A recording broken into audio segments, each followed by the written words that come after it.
इब्रानियों की किताब से फिर हम 7वें मलकीसिदक याजक पद के अंदर जाएंगे और फिर हम अंदर जाएंगे मलकीसिदक के याजक पद से प्रायश्चित्ता के उस महान दिनों में और अलग करते हुए प्रायश्चित्ता को विभाजित करते हुए फिर उस महान विश्वास के अध्याय में 11वां अध्याय और 12वां अध्याय हर एक बोझ को एक तरफ रखते हुए और 13वां अध्याय वो अनंत घर मनुष्य के हाथों से नहीं बनाया गया लेकिन केवल परमेश्वर ही है जिसने इस महान घर को बनाया है। क्या ही अद्भुत है। मैं अपनी बहन को वहाँ पीछे देखकर बहुत खुश हूँ जिसने अभी अभी सभा में प्रवेश किया है। मैं उसे और उसके पति को देखता हूँ। कल हम अपने रास्ते पर आ रहे थे एक स्थान पर। मैंने सोचा कि मैं हर छोटे मोड़ और कोने को जानता हूँ। इंडियाना में यहाँ शिकार का संचालक होने के नाते और बहुत वर्षों तक गश्त करता रहा हूँ। मैं हर एक स्थान को जानता हूँ लेकिन मैं कल खो सकता था। वहाँ ऊपर जहाँ पर वे थे टीले के ऊपर एक नई सड़क थी और उस महिला के फेफड़ों में कैंसर था और प्रभु ने निश्चय ही उस महिला को चंगा किया। हमने लिया और ये सब किस तरह से आता है। हम वहाँ बैठे हुए थे। भाई रॉबर्टसन वह शायद आज आए हुए हैं।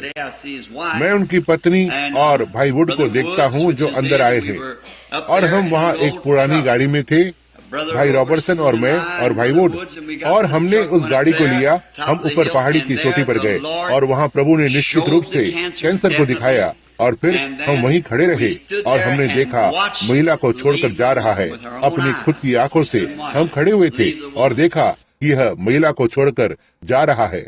और उसने भाई वुड की पत्नी को वापस बुलाया और मुझे बता रहे थे वो वास्तविक काली वस्तु को बाहर थूक रही थी और वो आज सुबह यहाँ पर है, कलीसिया में पीछे बैठी हुई है, वो और उसका प्रिय पति प्रभु में एक अद्भुत समय बिता रहे हैं।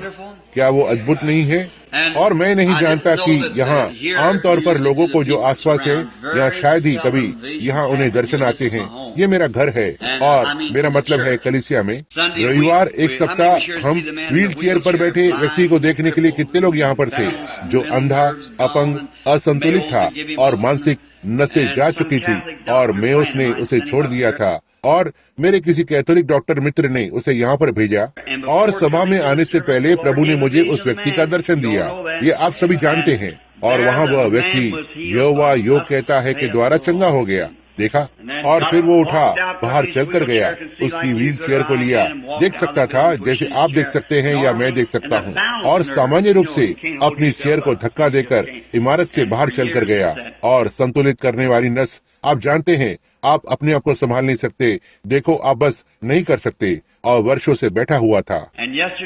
और कल जब मैं वहाँ गया तो वो महिला सपना देख रही थी कि मैं अंदर आ रहा हूँ कभी 2 बजे और उसे कैंसर के साथ बताया और फिर यहोवा योग कहता है वह चंगी हो गई थी और वह उठी और ये बिल्कुल ठीक 2 बजे थे और प्रभु का आत्मा नीचे उतरा और वहाँ वो सपना जिसे उसने देखा था और प्रभु ने उसका अनुवाद दिया और वह ठीक वहीं पर चंगी हो गई, ठीक तभी, ठीक वहाँ जहाँ हम देख रहे थे। कितना अद्भुत। उसका नाम याद नहीं आ रहा है। ये क्या है?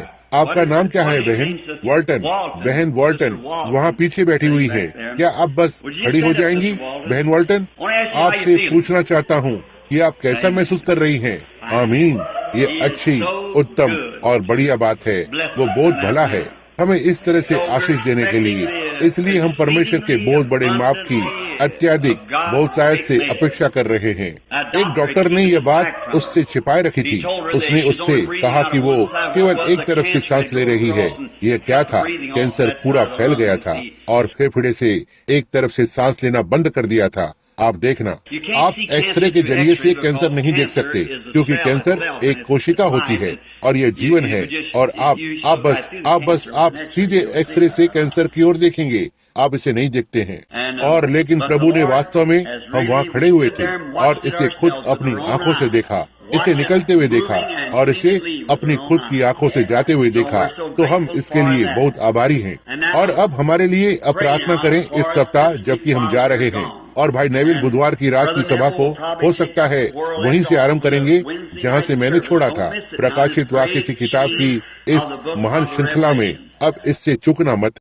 मैं जानता हूँ कि बहुत प्रार्थना की गई है और हम जानते हैं कि परमेश्वर प्रार्थना को सुनता है, लेकिन हम आज सुबह हम किताब को पढ़ने से पहले बस एक छोटी सी प्रार्थना को करना चाहते हैं। अब कोई भी व्यक्ति जो हष्ट पुष्ट है इस तरह से किताब को लेकर पढ़ सकता है और इसे इस तरह से खोल सकता है, लेकिन समझ को खोलने के लिए केवल परमेश्वर की आवश्यकता होती है, क्योंकि केवल वही वो एक है जो इसे कर सकता है। तो आइए हम कुछ क्षण के लिए सिरों को झुकाते हैं। अब पिता, आपके प्रिय पुत्र प्रभु यीशु के नाम में हम अब बहुत ही नम्रता पूर्वक स्वयं को समर्पित करने के लिए आए हैं।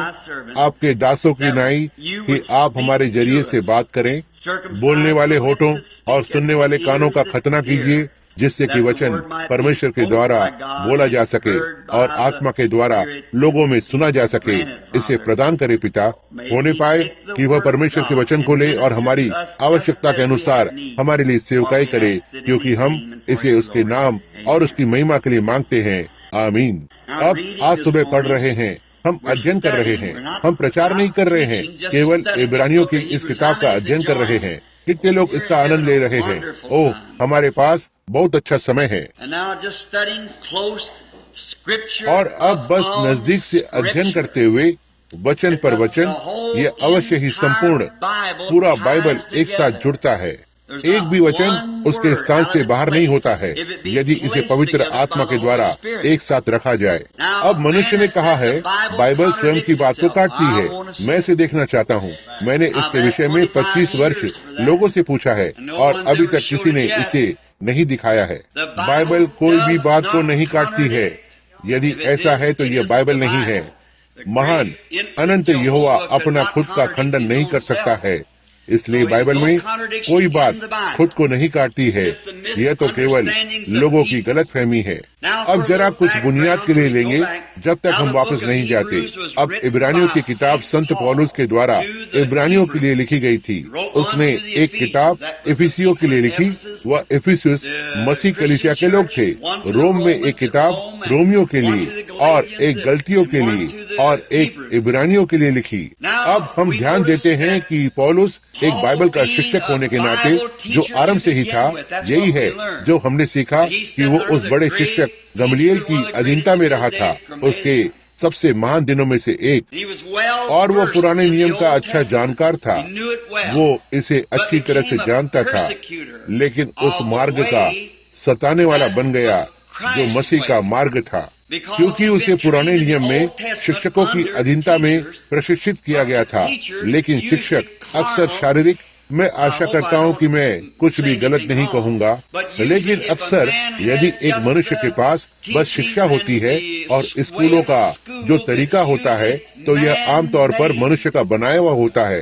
देखिए, यह प्रेरणा से नहीं होता है, क्योंकि यह एक स्कूल का मत सिद्धांत बन जाता है। हमारे पास आज ऐसा ही है। प्रेस्बिटेरियन, लूथरन, पेंटिकॉस्टल, इन सभी स्कूलों के पास उनके अपने मत सिद्धांत हैं और वे इसमें केवल वचनों को हवा देते हैं। और पुराने नियम में भी ऐसा ही था, लेकिन पौलुस अच्छी तरह से प्रशिक्षित होने के कारण और वचन दर वचन पवित्र शास्त्र को जानता था।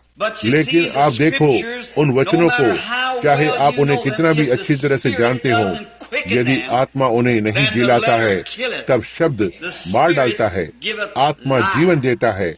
देखो, इसे अवश्य ही जिलाया जाना है या आत्मा के द्वारा जीवित किया जाना है। यदि आत्मा वचन को जीवित नहीं रखता है और इसे आपके लिए वास्तविक नहीं बनाता है, तो शब्द केवल बौद्धिक है। यही है जहां आज हमारे पास बहुत से अंगीकार किए गए मसीही लोग हैं या मसीही होने का दावा करते हैं। ये मसीह की वह बौद्धिक विचारधारा है। फिर हम इसमें जाने लगते हैं। खैर, उसे कुछ महसूस होना चाहिए था और आपको कुछ करना चाहिए था। और ओह, हम थोड़ी देर के बाद इस सब बातों में जाएंगे। एक को चिल्लाना था। मेथोडिस्ट हमेशा चिल्लाते हैं। इससे पहले उनके पास ये हो। पेंटिकॉस्ट लोगों को अन्य भाषा में बोलना है। इससे पहले उनके पास ये हो। और ओह, उनमें से कुछ कंपन करने वालों को हमेशा कंपन होता है। जी हाँ, पुराने वे ऊपर नीचे चलते, एक तरफ पुरुष, दूसरी तरफ महिलाएं, समझे, कंपन करने वाले। तब पवित्र आत्मा उन पर उतरा और उन्हें हिला दिया। उनके पास ये था, लेकिन ये सब केवल काल्पनिक है। इसमें से कोई भी सत्य नहीं है। परमेश्वर अपने वचन में रहता है। विश्वास सुनने से, वचन के सुनने से आता है। विश्वास के द्वारा अनुग्रह में से होते हुए आप उद्धार को पाते हैं, किसी भी चीज से नहीं, चाहे आप कब कपाएं या अन्य जुबान से बोलें या जो कुछ भी बात जगह ले, इससे इसका बिल्कुल भी कोई लेना देना नहीं है। यीशु ने कहा, वह जो मेरे वचनों को सुनता है और उस पर विश्वास करता है जिसने मुझे भेजा है, उसके पास अनंत जीवन है। वो जो मेरा वचन सुनता है और विश्वास करता है, उसके लिए जिलाया जाता है, उसके पास अनंत जीवन है। वहाँ है ये। इससे कोई फर्क नहीं पड़ता कि आप कौन से छोटे से काम को करते हैं। अब मैं कंपन या अन्य जुबान से बोलने या कंपन के विरुद्ध में नहीं हूँ। ओह ना, उस चिल्लाने के, यह सब ठीक है, इसमें कोई बात नहीं, लेकिन यह तो केवल गुण है, समझे। मैं आपको पेड़ से एक सेब को दे सकता हूँ और आपके पास अब भी पेड़ नहीं होगा। देखा आप, यह तो गुण है। झूठ बोलना, चोरी करना, शराब पीना, धूम्रपान करना, जुआ खेलना, व्यभिचार करना, यह पाप नहीं है, यह अविश्वास का गुण है। देखा, यही है। आप ऐसा इसलिए करते हैं क्योंकि आप एक पापी हैं। देखा, लेकिन पहले आप पापी हो, यही कारण है कि आप ऐसा करते हैं, क्योंकि आप विश्वास नहीं करते हैं। और यदि आप विश्वास करते हैं तो आप ऐसा नहीं करते हैं। तब आपके पास प्रेम, आनंद, शांति, सहनशीलता, भलाई, नम्रता, दीनता, धीरज होता है। यही पवित्र आत्मा का फल है। देखा, तो हमारे पास छोटी छोटी चीजें हैं, छोटी अनुभूति, क्योंकि वह मनुष्य वचन के पुराने हताश रास्ते से हट गया है। यह वचन है, विश्वास सुनने से आता है। तो जब परमेश्वर ने पौलुस को चुना, मनुष्य ने मतीहा को चुना। जब उन्होंने चिट्ठी डाली, लेकिन उसने कभी कुछ भी नहीं किया। इससे पता चलता है कि तब कलीसिया के पास कैसी एक सामर्थ्य है। चुनाव को करते हैं कि अपने डीकन को चुनते हैं और अपने प्रचारकों को अलग अलग जगह पर भेजते हैं। वह बहुत सी बार शारीरिक होता है। एक मनुष्य को वहाँ जाने दो जहाँ परमेश्वर उसे जाने के लिए अगुवाई करता है। मैं इसे पसंद करता हूँ। यदि एक विचार सभा में लोग बस कहते हैं, ठीक है, यहाँ एक अच्छी कलीसिया है, इस भाई ने एक अच्छी कलीसिया बांधी है और हमारे पास एक छोटा सा पालतू व्यक्ति है, वे उसे इस कलीसिया में भेज देंगे। वे इस बात को नहीं समझते हैं कि वे खुद को खत्म कर रहे हैं। देखा, पहली बात, यदि वो मनुष्य वहाँ जाता है तो वह उस व्यक्ति की जगह नहीं भर सकता। तब वे केवल कलीसिया को कमजोर करते हैं, किसी पालतू व्यक्ति के पक्ष में दिखाने की कोशिश करते हैं। ये हमेशा से ऐसा ही रहा है। लेकिन मैं स्थानीय संगति के सर्वोच्च अधिकार में विश्वास करता हूँ। जी हाँ, हर एक के कलीसिया को अपना अधिकार होने दें, उसके पास्टरों को चुनने का, उसके डीकनों को चुनने का, इसके ये जो कुछ भी है। और फिर इस तरह से वहाँ जो मनुष्य है उसके ऊपर कोई बिशप नहीं होता है। पवित्र आत्मा उस कलीसिया से कुछ तो कहना चाहता है। उन्हें किसी से यह पूछने की आवश्यकता नहीं है कि क्या वे ऐसा कर सकते हैं या वैसा कर सकते हैं। यह तो व्यक्तिगत पवित्र आत्मा के साथ संपर्क में होती है। मुझे बाइबल से दिखाएं कि बाइबल में स्थानीय कलीसिया के लिए एक स्थानीय प्राचीन से बड़ा कौन होता है। यह सही है। जी हाँ श्रीमान, स्थानीय कलीसिया की प्रधानता हर एक कलीसिया की अपने आप में होती है। अब भाईचारा, यह बहुत अच्छी बात है। सारी कलीसियाओं को एक साथ ऐसे ही भाईचारे में होना चाहिए, लेकिन स्थानीय कलीसिया की प्रधानता। ध्यान दें कि पौलुस उसका एक महान गुरु शिक्षक होने पर वो अच्छी तरह से प्रशिक्षित था। एक दिन दशमिश के रास्ते में लोगों को गिरफ्तार करने के लिए जा रहा था, जो लोग इस नए मार्ग में थे। अब वो ईमानदार था। परमेश्वर आपको आपकी ईमानदारी से नहीं आंकता। मैंने कभी भी मूर्ति पूजक से अधिक ईमानदार लोगों को नहीं देखा। उनमें से बहुत से तो व्यर्थ में अपने खुद के ही बच्चों को मार डालते हैं एक मूर्ति को बलिदान चढ़ाने के लिए। यह कोई ईमानदारी नहीं है। यह मनुष्य ईमानदारी से कार्बोलिक एसिड पी सकता है, यह सोचकर वह कुछ और पी रहा है। ईमानदारी आपको नहीं बचाती है। वहाँ एक मार्ग है जो मनुष्य को ठीक दिखाई पड़ता है, लेकिन उसके अंत में मृत्यु का मार्ग है। पौलुस ईमानदार था जब उसने गवाही दी अपने खुद के अधिकार से कि स्तिफनुस को पत्थरवाह करे। वर्षों बाद मैं पौलुस की क्षमा मांगने को पसंद करता हूँ। उसने कहा, मैं चेला कहलाने या एक प्रेरित कहलाने के भी योग्य नहीं हूँ, क्योंकि मैंने कलीसिया को मृत्यु तक सताया ईमानदारी से। और सड़क पर जाते हुए उसे एक अनुभव मिला। पवित्र आत्मा आपके एक बड़े खंबे में बाहर आया और उसने उसे अंधा कर दिया। अब हम इस बात को बता चुके हैं कि आपका खंबा मसीह था, और वो वही आपका खंबा है जिसने बच्चों को जंगल में से होते हुए अगुवाई की। मसीह परमेश्वर था और परमेश्वर मसीह था। परमेश्वर देहधारी हुआ और प्रभु यीशु के शरीर में वास किया। परमेश्वर मसीह में था, संसार को अपने साथ मिला रहा था, दिखा रहा है कि वो क्या था। यहाँ पीछे बाइबल में पिछले पदों में हम पढ़ते आ रहे हैं कि उसने अपने आप को दूतों से कम बनाया, रूप को लिया, न ही दूतों का लेकिन देह के रूप को लिया। दूत नहीं गिरे थे, उन्हें किसी छुटकारे की आवश्यकता नहीं थी। देह गिर गई थी, मनुष्य जाति, और उन्हें छुटकारे की आवश्यकता थी। तो पुराने नियमों में एक मनुष्य एक छुड़ाने वाला बनने के लिए पहले उसे निकट कुटुंबी होना था। रूत की उस महान किताब में हमने कुछ समय पहले हमने यहाँ से बताया था, और किस तरह से वो परमेश्वर आत्मा होने पर हमारे साथ निकट कुटुंबी बना था, हम में से एक बनते हुए, जिससे कि हमें छुड़ा सके और हमें अनंत जीवन दे। उसे हम में से बनना था और हम उस अनुग्रह में से होते हुए उसके समान बन सके। और हम देखते हैं कि आग का खंबा इजराइल के बच्चों का नेतृत्व करता है, और जब यह यहाँ धरती पर देहधारी बना था तो हम उसे एक दिन बात करते हुए सुनते हैं, और उसने दावा किया कि वो आग का खंबा था। उन्होंने कहा, तुम कहते हो कि तुम हमारे पिता अब्राहम से बड़े हो। उसने कहा, अब्राहम से पहले मैं हूँ, मैं हूँ। वो कौन था? जलती हुई झाड़ी में आग का खंबा, हर पीढ़ी में से होते हुए एक निरंतर यादगार रहा था। न ही केवल उस पीढ़ी के लिए, लेकिन इस पीढ़ी के लिए वही आग का खंबा है। और हम आज सुबह आभारी हैं कि हमारे पास यहाँ तक उसकी तस्वीर भी है कि वो बदला नहीं है। वो अमरहार, अनंत, एक जो धन्य है, वो अब उन्हीं कामों को करता है जो उसने तब किए थे, और यह हमें कितना खुश करता है। लेकिन इससे पहले कि पौलुस को यह अनुभव मिलता, यह जानते हुए कि प्रभु का दूत आग का खंबा था जो कि मसीह था, तो ठीक है, वो वाचा का दूत था जो कि मसीह था। मूसा ने बेहतर सोचा कि बजाय इसके उसने मसीह के लोगों के साथ कष्टों को सहना चुना, और मिस्र के सारे खजानों से बढ़कर मसीह के द्वारा अगुवाई को चुना। वो मसीह के पीछे चला जो एक अग्नि के खंबे के रूप में था। तब मसीह ने कहा, मैं परमेश्वर से आया हूँ।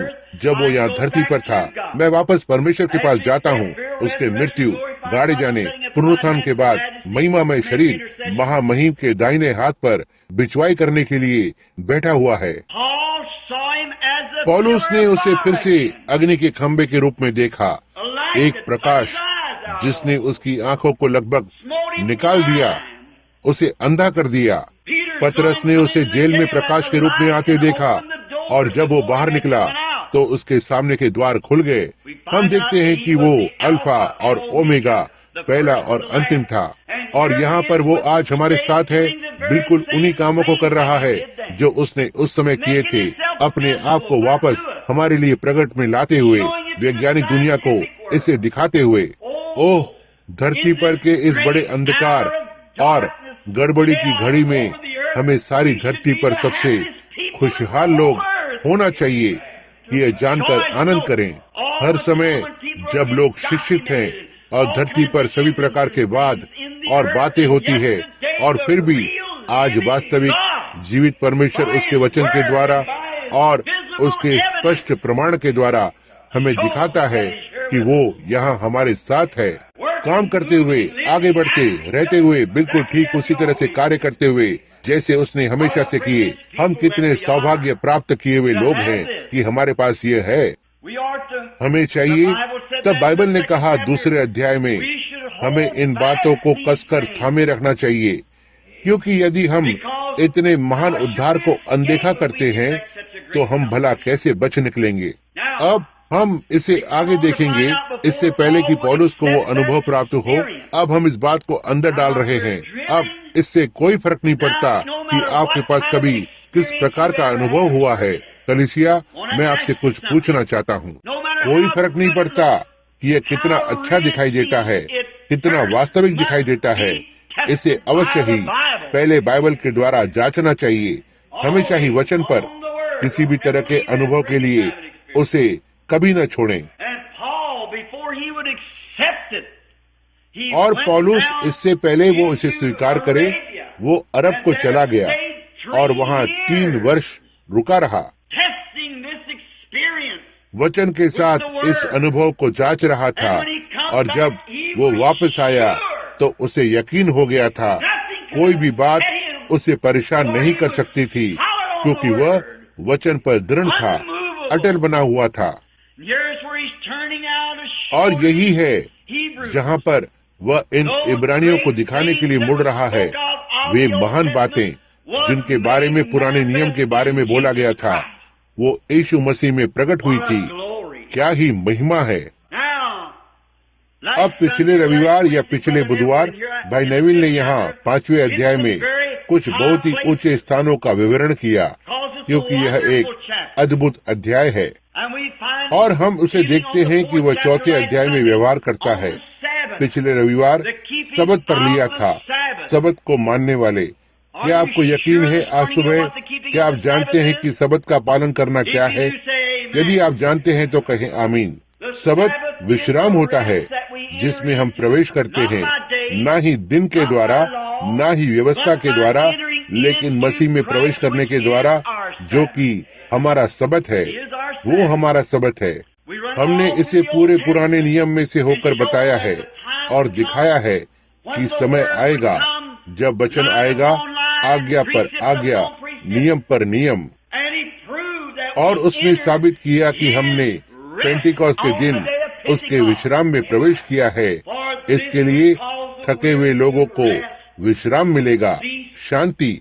हम देखते हैं कि परमेश्वर ने दाऊद में एक दिन को ठहराया 7वें दिन के विषय, और परमेश्वर ने 7वें दिन विश्राम किया। इसे जंगल में उन इजराइल के बच्चों को देता है, और फिर से उसने एक दिन को ठहराया। वो कौन सा दिन था?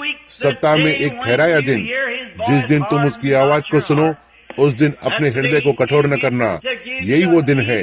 वो प्रवेश करता है ताकि आपको एक अनंत शांति को दे, एक अनंत सबत।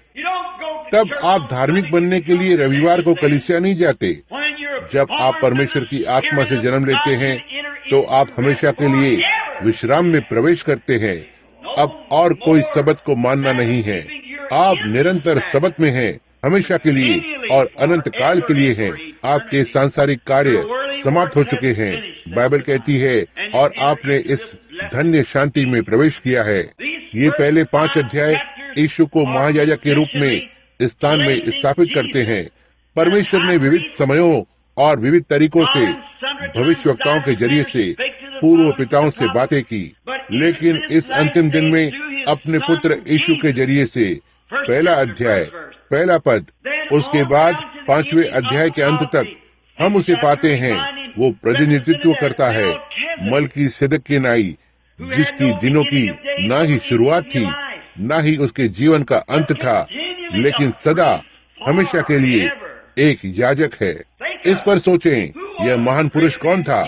हम इसे लगभग 2 और अध्यायों में जान लेंगे। उसका संपूर्ण जीवन हम अध्ययन करने जा रहे हैं। यह महान पुरुष जो अब्राहम से मिला, जिसका कभी कोई पिता नहीं था, कभी कोई माता नहीं थी।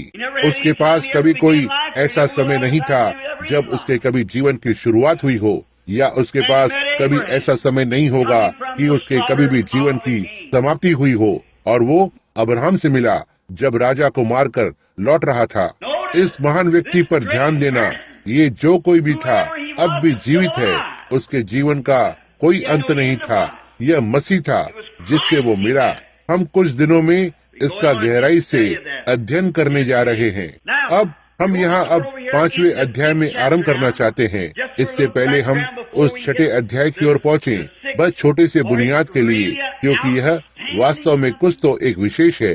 नजदीक से देखें, हम इस अध्याय के लगभग 7वें पद से शुरू करने जा रहे हैं। तो ठीक है, आइए 6वें पद से शुरू करते हैं।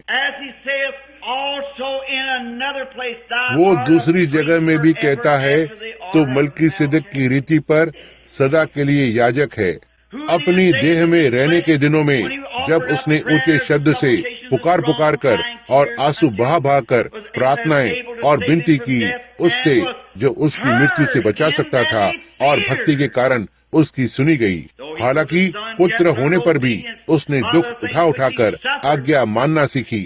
अब यहाँ है जहाँ मैं इस 9वें पद को लेना चाहता हूँ। सुनना, मैं सोचता हूँ कि भाई नेविल ने बुधवार को इसे लिया था, मैं यहाँ पर नहीं था। तो ठीक है, सुनना।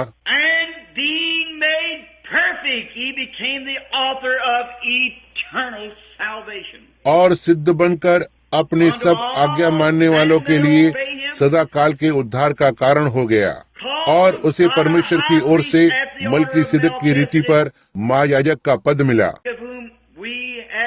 इसके विषय में हमें बहुत सी बातें कहनी हैं। हम इसे यहीं छोड़ देते हैं क्योंकि हम कुछ ही रातों में मलकीसिदक को लेने जा रहे हैं। अब हम इस पर आरंभ करने जा रहे हैं, जो हमारा नियमित अध्ययन है।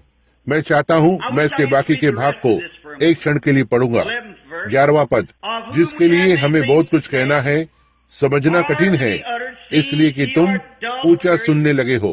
क्योंकि समय के विचार से तो तुम्हें गुरु हो जाना चाहिए था, तो भी क्या यह आवश्यक है कि कोई तुम्हें फिर से सिखाए, जो परमेश्वर के वचनों की आदि शिक्षा है। और वे ऐसे हो जाते हैं कि उन्हें तगड़े मांस के बदले दूध की आवश्यकता होती है, क्योंकि दूध पीने वाले बच्चे को तो धर्म के वचन की पहचान नहीं होती, क्योंकि वह बालक है। ओह, मैं आशा करता हूँ कि पवित्र आत्मा अब आपके अंदर गहराई में ले गया है।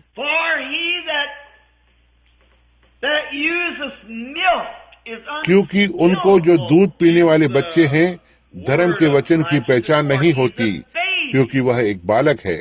आप एक बच्चे को तगड़ा मांस देंगे, आप उसे मार डालेंगे। यही वो कारण है कि बहुत से लोग कहते हैं, आह, मैं इसे विश्वास नहीं करता हूँ, और चले जाते हैं। अभी भी बच्चे हैं, वे बस नहीं समझ सकते हैं, वे उस सत्य को नहीं ले पाते हैं, यह उन्हें मार डालता है। कलीसिया को आज महान सामर्थी बातें जानना चाहिए, क्योंकि आप इसे नहीं सिखा सकते। वे इस पर ठोकर खाते हैं, वे नहीं जानते कि इसके साथ क्या करना है। पौलुस इस इब्रानी झुंड से बात कर रहा है, फिर भी वे विद्वान जिनसे वो अब बात कर रहा है, विद्वान, अच्छी तरह से शिक्षित, हम ये देखते हैं कुछ ही देर में जो बहुत ही विद्वान है। लेकिन गहरा आत्मिक रहस्य कलीसिया अब भी इसके लिए अंधी है। उसने कहा, जबकि तुम्हें दूसरों को शिक्षा देना चाहिए, तुम अब भी एक बालक हो। और मैं जानता हूँ कि बहुत से लोग उठ खड़े हुए हैं और बाहर जाकर और कहते हैं, ओह, मुझे अब कलीसिया जाने की आवश्यकता नहीं है। परमेश्वर की स्तुति हो, पवित्र आत्मा आया है, वही वो शिक्षक है। जब आपको ऐसे विचार आते हैं तो आप बस गलत है। इस कारण पवित्र आत्मा ने क्यों कलीसिया में शिक्षकों को रखा है? यदि वो शिक्षक बनने जा रहा है, देखा, वहाँ पहला परिणित भविष्यवक्ता, शिक्षक, प्रचारक और पास्टर है। पवित्र आत्मा ने कलीसिया में शिक्षकों को स्थापित किया है, जिससे कि वो उस शिक्षक के जरिए से सिखा सके। और यदि यह वचन के अनुसार नहीं है, परमेश्वर इसकी पुष्टि नहीं करता है, तब यह सही प्रकार की शिक्षा नहीं है। इसकी अवश्य ही संपूर्ण बाइबल से तुलना होनी चाहिए, और आज भी बिल्कुल वैसी ही जीवंत होनी है जैसी उस समय पर थी। वहाँ प्रकट की गई वास्तविक चीज है। अब ध्यान दें, लेकिन तगड़ा मांस उन्हीं के लिए है, उनके लिए जो सयाने उम्र के हैं, यहाँ तक वे जो कारणों से पक्के हों, उनके भले बुरे में भेद करने के लिए पक्के हो गए हैं। परखने के द्वारा जानते हैं क्या सही है, क्या गलत है। अब ध्यान दें, अब हमारे विषय पर आरंभ करते हैं। अब यह महान पृष्ठभूमि, आइए हम पहले अध्याय के लिए चलते हैं। इसलिए मसीह के शिक्षा के सिद्धांतों को छोड़। वो क्या बोल रहा है? ये सारे पहले 5 अध्याय मसीह पर लिखे गए हैं, यह दिखाने के लिए कि वो कौन है। अब हम मसीह के उन शिक्षाओं के सिद्धांतों को छोड़ रहे हैं। हम उसे क्या पाते हैं? हमने उसे पाया कि वो महान यहोवा परमेश्वर है जो देह में प्रकट किया गया है। हमने उसे पाया कि वो एक भविष्यवक्ता नहीं होगा, लेकिन परमेश्वर के दैहिक रूप की परिपूर्णता है।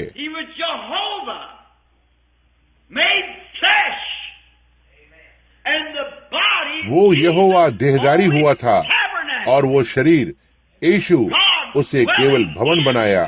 परमेश्वर मनुष्य में वास करते हुए परमेश्वर का मनुष्य के साथ मेल मिलाप हो गया, मनुष्य के जरिए से कुंवारी जन्म के द्वारा, जो उसका निज पुत्र है, और यहोवा उस आत्मा ने उसमें वास किया। अब कितने लोगों को परमेश्वर के बारे में शिक्षा याद है? हमने किस तरह से पीछे जाकर और परमेश्वर को उस बड़े मेघधनुष के समान पाया जिसमें सारी भिन्न आत्मा थी, वह कैसा था। और उसके बाद परमेश्वर में से लोगोस बाहर आया जो कि दैविक शरीर बन गया और वो एक मनुष्य के रूप में था। और मूसा ने उसे चट्टान की दरार में से गुजरते हुए देखा और उसके बाद वो दैविक शरीर पूरी तरह से मनुष्य देह बन गया जो मसीह है। और हम किस तरह से उसके अनुग्रह में से होते हुए देखते हैं कि हमारे पास अनंत जीवन है। अब वचन हमेशा के लिए है, दूर तक के लिए होता है, कुछ समय की अवधि के लिए। इसे कहा गया बाइबल में हमेशा और हमेशा के लिए, एक जोड़। लेकिन हमेशा के लिए इसका मतलब केवल एक समय होता है, लेकिन अनंत का मतलब सदा के लिए होता है। और सिर्फ हर उस चीज की शुरुआत होती है, उसका अंत है। लेकिन जिन चीजों की शुरुआत नहीं है, उसका कोई अंत नहीं है। तो परमेश्वर की कोई शुरुआत नहीं थी और उसका कोई अंत नहीं है। और इसलिए मल्कीसिदक वो महान याजक एक मनुष्य के तरह था। उसकी कोई शुरुआत नहीं थी और न ही उसका कोई अंत था। और जब हम उस दैविक शरीर के जरिए से, कि इससे पहले जगत को बनाया गया था, हम परमेश्वर के स्वरूप में बनाए गए थे, जब वो दैविक शरीर देहधारी हुआ और हमारे बीच में डेरा किया, तब उसकी मृत्यु के द्वारा हम अपने आप के लिए उसकी आत्मा को ग्रहण करते हैं और हमारा कोई अंत नहीं होता है। अनंत जीवन, ना ही दूत, लेकिन पुरुष और महिलाएं। और मैं किसी भी तरह, यदि मैं इसे केवल इस तरह से ले सकता कि मेरे सभा के लोग इसे समझ लें, आप कभी भी एक दूत नहीं होंगे। परमेश्वर ने दूत बनाए, लेकिन परमेश्वर ने मनुष्य को बनाया, और जो परमेश्वर करता है वह परमेश्वर से है, जो अनंत है, जैसे परमेश्वर अनंत है। और मनुष्य अपने सृष्टिकर्ता के जैसे ही अनंत है, क्योंकि वो अनंतता से बनाया गया था। लेकिन पाप का अंत है, दुख का अंत है, इसलिए वहाँ एक अनंत नरक नहीं हो सकता है। वहाँ एक नरक है, आग और गंधक है, हम ये जानते हैं, लेकिन वहाँ कोई अनंत नरक नहीं है। वहाँ अनंत जीवन का केवल एक ही प्रकार है और वह परमेश्वर का है। यदि आप सदा के लिए सहन करते हैं तो आपके पास अनंत जीवन है। नरक का अंत है, यह हो सकता है अरबों वर्ष हो, लेकिन अतः ये समाप्ति में आ जाएगा। बाइबल कहीं भी ऐसा नहीं कहती है कि उन्होंने अनंत काल के लिए सहन किया। कहा हमेशा और हमेशा के लिए। योना ने सोचा कि वह वेल मछली के पेट में भी हमेशा के लिए है, हमेशा के लिए कि एक दूरी या समय सीमा होती है, लेकिन अनंतता चिर स्थायी है, इसका कोई आदि या अंत नहीं होता है। यह एक गोलाकार, एक चक्र की तरह होता है, और जैसे जैसे हमारा समय आगे बढ़ता है, हम केवल परमेश्वर के महान उद्देश्यों के इर्द गिर्द घूम रहे होते हैं। परमेश्वर का उद्देश्य मनुष्य को अपने स्वरूप में बनाना था, उसके साथ संगति करना था, और उसने उसे एक भौतिक प्राणी बनाया। अब पाप हमें भ्रष्टता के स्थान पर ले आया, लेकिन यह परमेश्वर की योजना को कभी भी नहीं रोकता है। और पापी मित्र, आज यदि आप परमेश्वर की आत्मा से नया जन्म नहीं लेते हैं, तो कहीं न कहीं आपका अंत है, और आपका अंत अस्त व्यस्त है, नाश में और भोगते हुए और दुख में है। लेकिन आपके लिए, जिन्होंने प्रभु यीशु पर विश्वास किया है और वैसे ही अपने व्यक्तिगत उद्धारकर्ता के रूप में उसे स्वीकार किया है, यह बस उतने ही अनंत है जितना कि परमेश्वर अनंत है। आपका कोई अंत नहीं है। मैं उन्हें अनंत जोई को देता हूँ, परमेश्वर का अपना जीवन, और वे कभी भी नाश नहीं होंगे या यहाँ तक न्याय में भी नहीं आएंगे, लेकिन मृत्यु से पार होकर जीवन में आ चुके हैं। यही है जो वो था, इसी के लिए वो आया है। अब यीशु उसके आगमन में उसके याजक गण के लिए केवल सहानुभूति के लिए नहीं आया था। बहुत से लोग इसे इसी तरह से सिखाते हैं कि वो आता है कहते हुए, तो ठीक है, हो सकता है यदि मैं दुख उठाता हूँ तो मैं एक दयनीय दृष्टि में होऊंगा और निश्चित रूप से लोग मेरे पास आएंगे। यह गलत है, उसके लिए कोई वचन नहीं है, क्योंकि हर एक व्यक्ति जो कभी भी बचाया जाएगा, परमेश्वर उन्हें दुनिया के बनने से पहले ही जानता था। बाइबल ऐसा कहता है, परमेश्वर अब नहीं चाहता है कि कोई भी नाश होना चाहिए, वो चाहता है कि वे सभी आकर पश्चाताप करें। परंतु परमेश्वर होने के नाते पूर्व ज्ञान के द्वारा वो इसे जानता था। रोमियो में देखें, 8वां अध्याय, पौलुस वहाँ थामे हुए था। परमेश्वर के चुने जाने के विषय में कह रहा था कि एसाव और याकूब दोनों में से किसी भी बालक के जन्म होने से पहले या कुछ भी, परमेश्वर ने कहा कि वो उन्हें जानता था, और उसने एसाव से घृणा की थी और याकूब से प्रेम किया था। इससे पहले कि दोनों में से एक लड़के को उनके आभार को व्यक्त करने का एक मौका हो, क्योंकि वो परमेश्वर था। वो जानता है, वो चिरस्थायी है। यदि वो चिरस्थायी है तो वो हर एक पिस्सू, हर एक मक्खी, हर एक मच्छर, हर एक चीज को जानता था जो कभी भी धरती पर होगा। वो इसे जानता था। वो चिरस्थायी, अनंत, अमरहार, धन्य परमेश्वर, सर्वशक्तिमान, सर्वव्यापी, सर्वज्ञानी है। वहाँ ऐसा कुछ भी नहीं है जो वो नहीं जानता हो। यही कारण है कि वो बता सकता है कि अंत क्या होगा। वह अंत को आदि से जानता था। जो भविष्यवाणी है वो बस उसका ज्ञान है। वह मुख्य वकील है, वो न्यायी है, और वो केवल उस वकील से उसकी कुछ बुद्धिमत्ता से बात करता है। और यही भविष्यवाणी है जो इसे पहले से बता सकता है, क्योंकि वह जानता है कि क्या होने वाला है। अब वहाँ परमेश्वर है जिसकी हम सेवा करते हैं, ना ही इतिहास का ईश्वर, ना ही बौद्धों और मुसलमानों और इत्यादि की तरह, लेकिन एक परमेश्वर जो सर्वव्यापी है। ठीक अभी यहाँ आज सुबह है, अभी इस भवन में, महान यहोवा मैं हूँ, जिसने पापी देह का रूप धारण लेने के लिए अपने आप को नम्रता से रचा। यहाँ वो है, यही है जिसने आपको छुड़ाया है। वहाँ कोई दूसरा नहीं हो सकता, कहीं भी नहीं, कभी भी इसे नहीं कर सकता। वहाँ पर परमेश्वर के पास 3 लोग नहीं थे और उनमें से एक को भेजा, उसका पुत्र। यह तो स्वयं परमेश्वर था, पुत्र के रूप में आया। एक पुत्र का आरंभ होता है और पुत्र का आरंभ था कि आप में से कुछ प्रिय कैथोलिक लोग, मुझे उनकी किताब मिली, हमारे विश्वास की सच्चाई, कहा परमेश्वर का अनंत पुत्र। आप उस शब्द को कैसे व्यक्त करेंगे? आप इसे किस तरह से समझ में लाएंगे? यह किस तरह से अनंत हो सकता है? यह बाइबल नहीं है, यह तो आपकी किताब है। अनंत पुत्र वे नहीं, वह शब्द सही नहीं है, क्योंकि जिस किसी को एक भी पुत्र होता है उसका आरंभ होता है, और अनंत का कोई आरंभ नहीं है, इसलिए यह अनंत पुत्र नहीं है। मसीह देहधारी हुआ और हमारे बीच में डेरा किया, उसका एक आरंभ था, कोई अनंत पुत्र नहीं था। यह अनंत परमेश्वर है, ना ही पुत्र। अब वो हमें छुड़ाने के लिए आया और उसने हमें छुड़ाया। अब पौलुस वहाँ पहुँचते हुए, जो मुझे पक्का है कि पिछले अध्यायों के जरिए से आप इसे समझ गए हैं, हम इस पर कभी कभी फिर से जाएंगे, प्रभु ने चाहा तो, बस वचन दर वचन। अब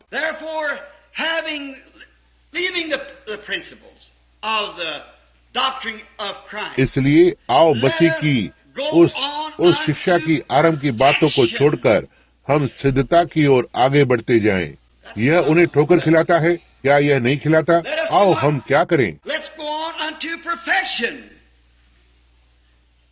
आओ हम सिद्धता की ओर आगे बढ़ते जाएं, ना ही फिर से नींव को न डालें। इसे देखो, आइए इस शब्द सिद्धता को लें। क्या आप जानते हैं कि परमेश्वर की उपस्थिति में खड़े होने का केवल एक ही तरीका है, वो है सिद्धता। परमेश्वर अपवित्र चीजों को बर्दाश्त नहीं कर सकता। और आप जो नियम को मानने वाले हैं, आप अपने आप को कैसे सिद्ध कर सकते हैं, जबकि आपके पास अपने आप को सिद्ध करने के लिए एक भी चीज नहीं है। आप पाप में जन्मे थे, आपका गर्भधारण ही पाप में था। आपकी यहाँ अस्तित्व में होने की वही इच्छा पाप थी। पाप में जन्मे, अधर्म में आकार लिया, झूठ बोलते हुए संसार में आए। अब आप कहाँ खड़े होने जा रहे हैं? जहाँ आप पापी जन, जिसने कहा कि मैं धूम्रपान छोड़ दूंगा, मैं स्वर्ग जाऊंगा। आप कहाँ हो? गुनगुने पुराने ढंग का मनुष्य कहलाने वाले मसीही, जो यहाँ वहाँ एक लंबे चेहरे के साथ घूमता है और कहता है, वह तो ठीक है, मैं कलीसिया से ताल्लुक रखता हूँ। तुम पापी।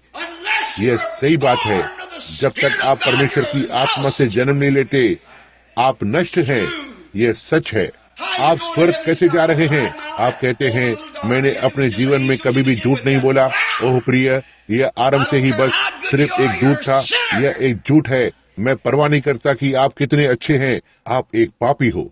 और आपके पास एक भी चीज नहीं है। कोई याजक नहीं है, कोई बिशप नहीं है, कोई कार्डिनल नहीं है, कोई पोप नहीं है, और न ही कोई और आपको बचा सकता है, क्योंकि वह उसी नाव में है जिसमें आप हैं। हम कुछ ही मिनटों में इसमें जाएंगे।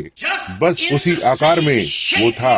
रोम का पोप पाप में जन्मा था, अधर्मता में आकार लिया, झूठ बोलते हुए संसार में आया है।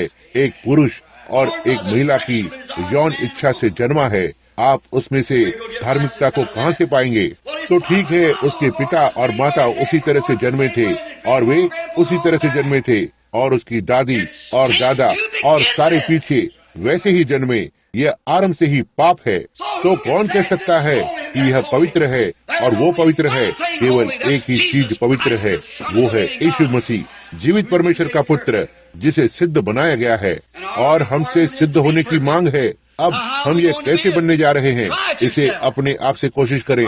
मैं गुणों के आधार पर स्वर्ग में जाने की कोशिश करने से घृणा करता हूँ। मैं 5 मिनट पहले जन्मा था और ठीक अब दुनिया से बाहर जा रहा हूँ। मैं नष्ट हो जाऊंगा। यदि मैंने अपने जीवन में कभी कोई बुरा विचार नहीं किया, यदि मैंने अपने जीवन में कभी भी एक बुरा शब्द नहीं बोला, यदि मैंने कभी भी कुछ भी बुरा नहीं देखा, मैंने कभी भी कुछ बुरा नहीं सोचा या कुछ भी नहीं, मैं तब भी नरक की गंदी दीवारों की तरह ही दूषित और काला हूँ। मैं एक पापी हूँ।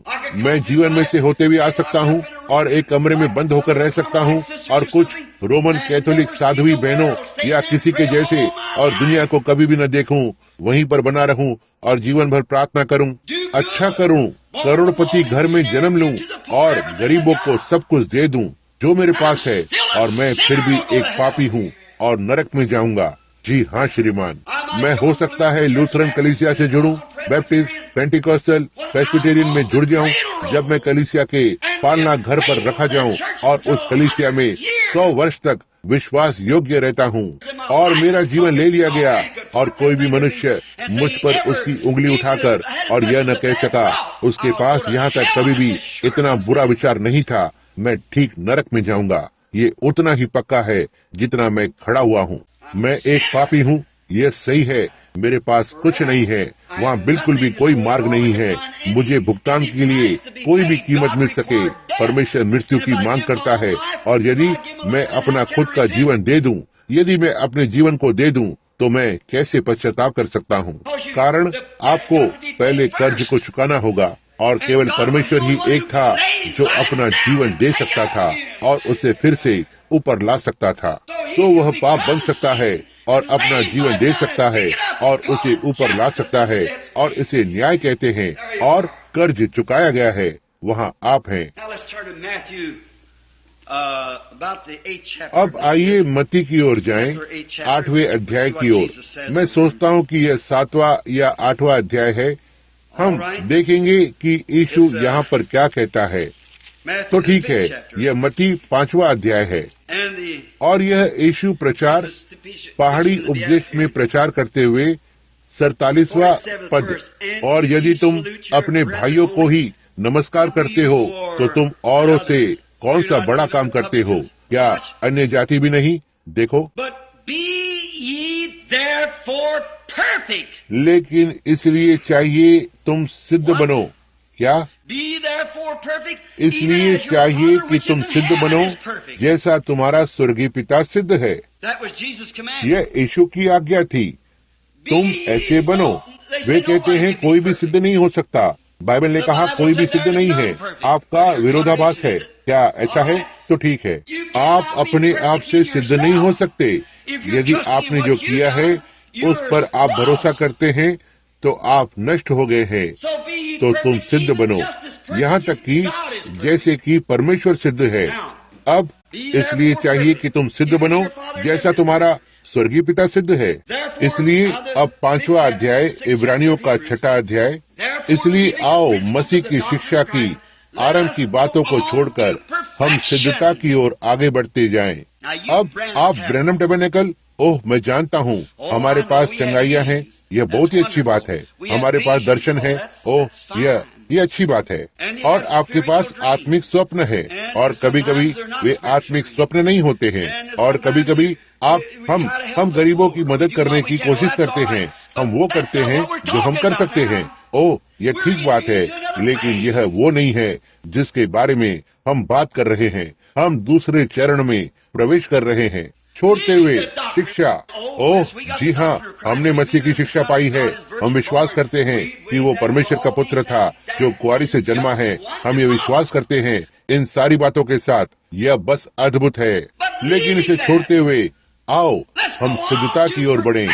ओह प्रभु, काश मेरे पास अब एक प्रधान दूत की आवाज होती ताकि इसे एक ऐसे स्थान पर लाता जिससे कि आप इसे देख सकते। अब वो कहता है मसीह की सारी शिक्षा को छोड़ते हुए, सारे वो धर्म ज्ञान और सारे धर्म शास्त्र जिन्हें हम जानते हैं, मसीह के सारे दैविकता के विषय में वह किस तरह से देहधारी हुआ और ये सारी दूसरी बातें। यहाँ पौलुस सब कुछ इसे समझाता है बस कुछ ही मिनटों में। आइए इस पर जाने से पहले बस थोड़ा सा इसे पढ़ लें। और मरे हुए कामों से मन फिराने की नींव फिर से न डालें।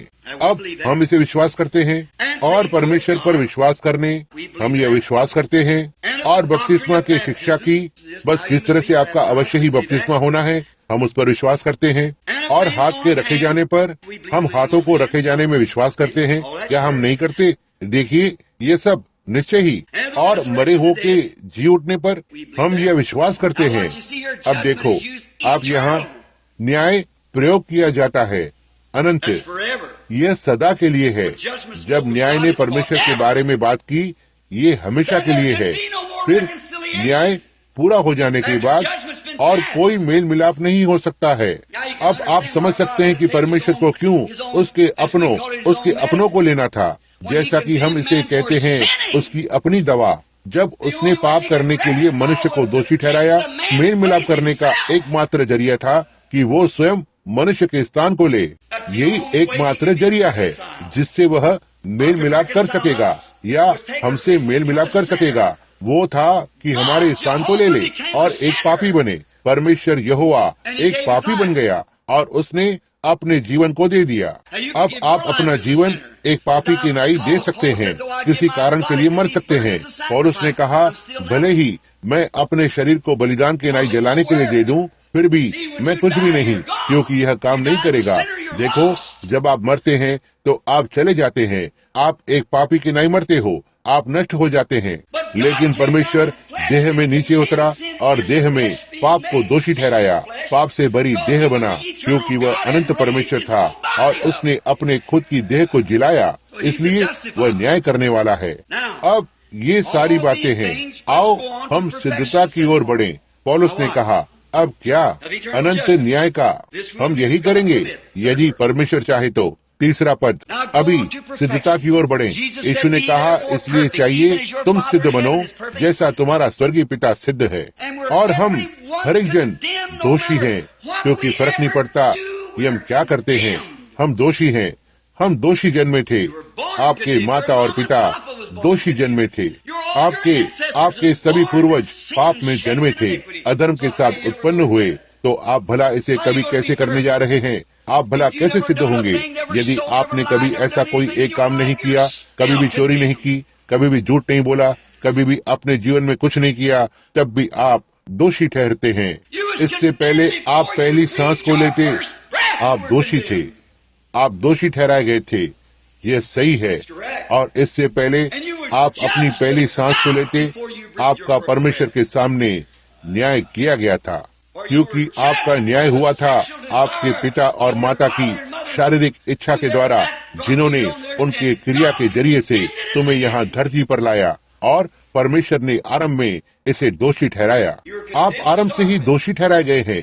तो जहाँ आप और धरती का हर एक दूसरा मनुष्य आपके साथ दोषी ठहराया गया था, अब आपको सिद्धता कहाँ पर मिलेगी? देखो, आइए हम अब कुछ समय के लिए इब्रानियों के 10वें अध्याय की ओर जाएं। अब ध्यान से सुनना, मैं पहले 9वें अध्याय में से थोड़ा पढ़ना चाहता हूँ। 11वां पद, परंतु जब मसीह आने वाली अच्छी अच्छी वस्तुओं का महायाजक होकर आया, उसने और भी बड़े और सिद्ध तंबू से होकर उसका खुद का तंबू, उसकी देह। देखो, पुराना तंबू, क्या आपने ध्यान दिया? उस पुराने तंबू में एक पर्दा था जो उस संदूक को छिपा देता था जहाँ परमेश्वर रहता था।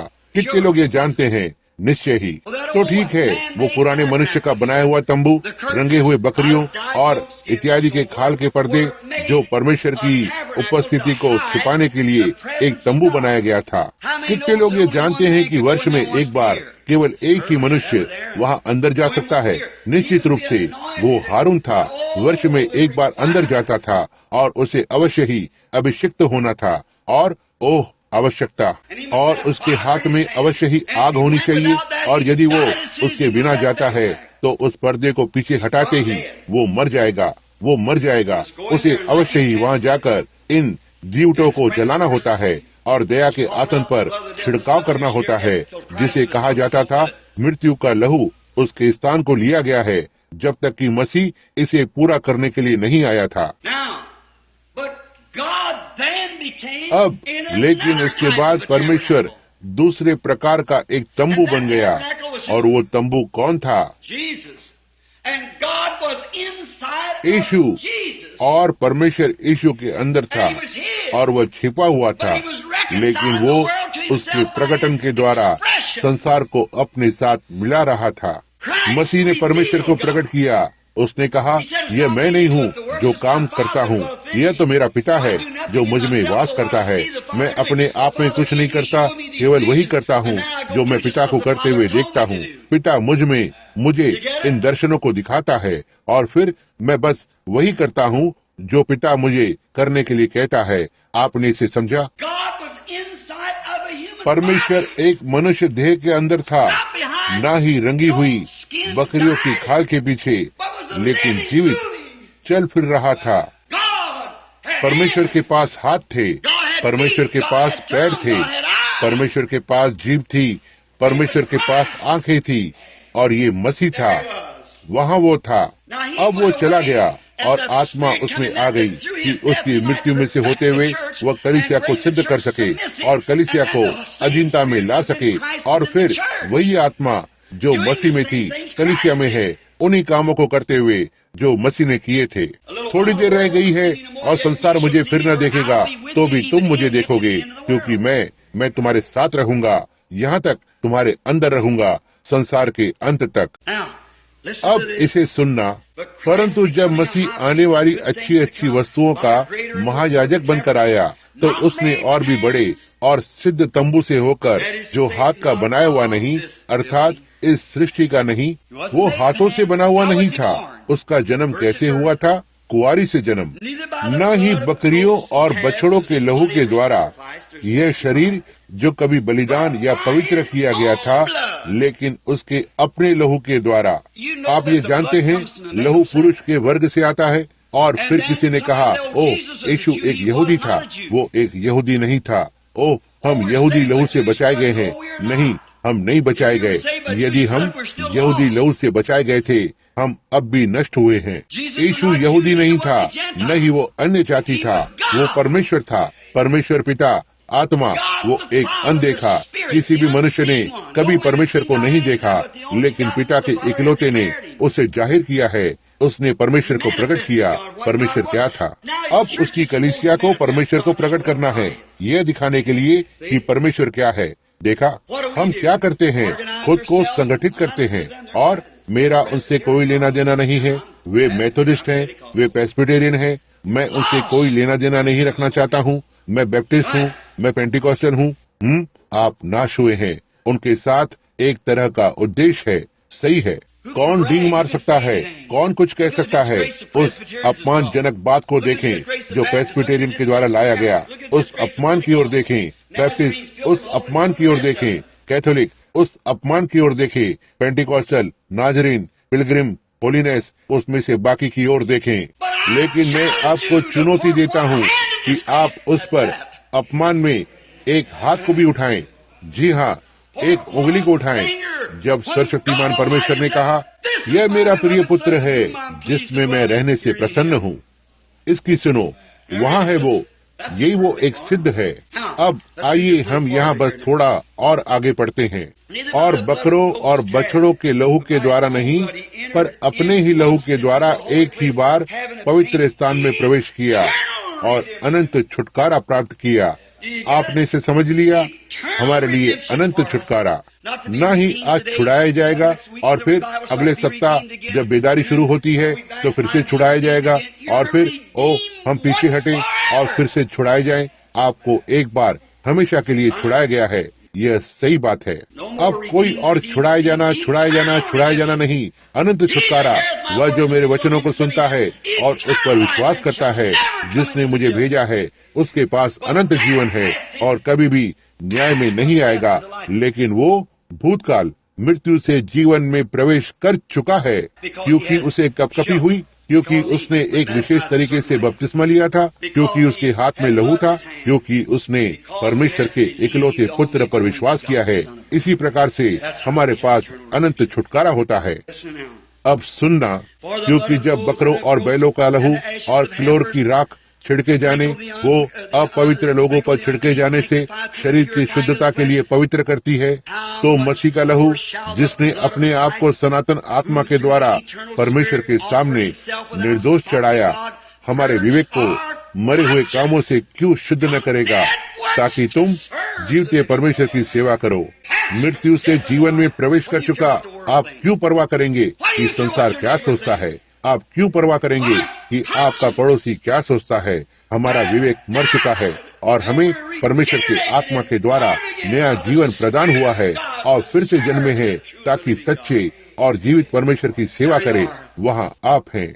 अब 10वें पद, 10वां अध्याय, मतलब पूरे उसी पन्ने पर, व्यवस्था जिसमें आने वाली अच्छी वस्तुओं का प्रतिबिंब है, पर उनका असली स्वरूप नहीं। इसलिए उन एक प्रकार के बलिदानों के द्वारा जो प्रतिवर्ष अचूक चढ़ाए जाते हैं, पास आने वालों को कदापि PERFECTED सिद्ध नहीं कर सकती। PERFECT सिद्ध, ये वहाँ है, सिद्धता। तो आओ मसीह की शिक्षा की आरंभ की बातों को छोड़कर सिद्धता की ओर आगे बढ़ते जाएं। इसलिए चाहिए कि तुम सिद्ध बनो जैसा तुम्हारा स्वर्गीय पिता सिद्ध है। व्यवस्था जिसमें आने वाली अच्छी वस्तुओं का प्रतिबिंब है, सारे नियम और बपतिस्मे और सारी चीजें जो उनके पास थी, आराधना करने वालों को कभी भी सिद्ध नहीं बना सकते, और फिर भी परमेश्वर की आवश्यकता सिद्धता है। आप नाजरीन कलीसिया में जुड़ते हैं जो आपको कभी भी सिद्ध नहीं बनाएगा। आप बैप्टिस्ट कलीसिया, पेंटिकॉस्टल में जुड़ते हैं, यह जो कुछ भी है, यह आपको कभी भी सिद्ध नहीं बनाएगा। आपका एक भला वफादार मनुष्य होना आपको कभी भी सिद्ध नहीं बनाएगा। आपकी एक चीज की गुणवत्ता नहीं हो सकती। आपकी गुणवत्ता के बारे में कुछ भी बात नहीं है। आप नष्ट हुए हैं। आप कहते हैं तो ठीक है, मैं व्यवस्था का पालन करता हूँ, मैं सबत को मानता हूँ, मैं इसे मानता हूँ, परमेश्वर के सारे नियम को मानता हूँ, मैं ये करता हूँ। पौलुस ने कहा, आओ अब उन सारी चीजों को एक तरफ रख दें। यह सब ठीक है, लेकिन हम इसे करेंगे। हम लोगों को बपतिस्मा देंगे और हम उनकी चंगाई और इत्यादि के लिए उन पर हाथों को रखेंगे। हम इसे वचन दर वचन ले सकते हैं। उन चीजों में से हर एक को बपतिस्मा, हम इसे विश्वास करते हैं। एक आशा है, एक प्रभु, एक विश्वास, एक बपतिस्मा। हम ये विश्वास करते हैं कि एक ही बपतिस्मा है। हम मरे हुओं के पुनरुत्थान में विश्वास करते हैं पूरी तरह से। हम विश्वास करते हैं कि यीशु मरा और फिर से जी उठा। हम ये विश्वास करते हैं। हाथों को बीमार लोगों पर रखना, यही है जो उसने कहा, ये चिन्ह उनके पीछे जाएंगे जो विश्वास करते हैं। यदि वे बीमारों पर हाथ रखेंगे तो वे चंगे हो जाएंगे। हम यह विश्वास करते हैं। लेकिन वह क्या है? पौलुस ने कहा, यह सब मरे हुए कार्य है। ये कुछ ऐसा है जो आप करते हैं। अब आओ हम सिद्धता की ओर बढ़ें। ओह प्रभु, हम तंबू के अंदर आ रहे हैं, ना ही बुनियाद में। तंबू स्वयं तंबू में, यही नींव है व्यवस्था और धार्मिकता और कलीसिया से जुड़ना और बपतिस्मा लेना और हाथों को रखना, वे सभी कलीसिया के आदेश हैं। लेकिन अब आओ हम सिद्धता की ओर बढ़ें, और केवल एक ही है जो सिद्ध है, वो है यीशु। हम उसमें कैसे प्रवेश करते हैं? मेथोडिस्ट के जरिए से नहीं, पेंटिकॉस्टल नहीं, बैप्टिस्ट नहीं, किसी कलीसिया के जरिए से नहीं, रोमन कैथोलिक नहीं। हम इसमें कैसे प्रवेश करते हैं? रोमियो 8:1। सो अब जो मसीह यीशु में है, उन पर दंड की आज्ञा नहीं, क्योंकि वे इस संसार के बातों के अनुसार नहीं चलते, न ही शरीर के अनुसार, वरन आत्मा के अनुसार चलते हैं। जो संसार कहता है उन पर ध्यान नहीं देते। यहाँ तक यदि आप बीमार भी होते हैं, डॉक्टर कहता है तुम मर जाओगे, आप इस पर ध्यान नहीं देते हैं। आप जरा भी चिंतित नहीं होते। यदि वे आपको कहते हैं इससे पहले आप बचाए जाएं, आपको कैथोलिक बनना होगा या प्रेस्बिटेरियन, या आपको ऐसा करना होगा, आप इस पर ध्यान नहीं देते। सो जो मसीह यीशु में है, उन पर दंड की आज्ञा नहीं। जो शरीर के अनुसार नहीं चलते, वे बातें जो वे देखते हैं, हर एक चीज जो आप अपनी आंखों से देखते हैं, वो धरती पर की है। लेकिन ये वो चीजें हैं जो आप अपनी आत्मा में होकर देखते हैं, वचन में से होते हुए। वचन परमेश्वर का देखने वाला आईना है, जो प्रतिबिंब करता है कि वो क्या है और आप क्या है। हालेलुया! ओ प्रभु, ये आपको बताता है। ये संसार की एकमात्र ऐसी किताब है जो आपको बताती है कि आप कहाँ से आए हैं, आप कौन हैं और आप कहाँ पर जा रहे हैं। साहित्य का कोई भी पन्ना दिखाएं, कहीं से भी, सारा विज्ञान या जो कुछ भी और है, हर एक अच्छी किताब जो लिखी गई है, मुझे दिखाएं।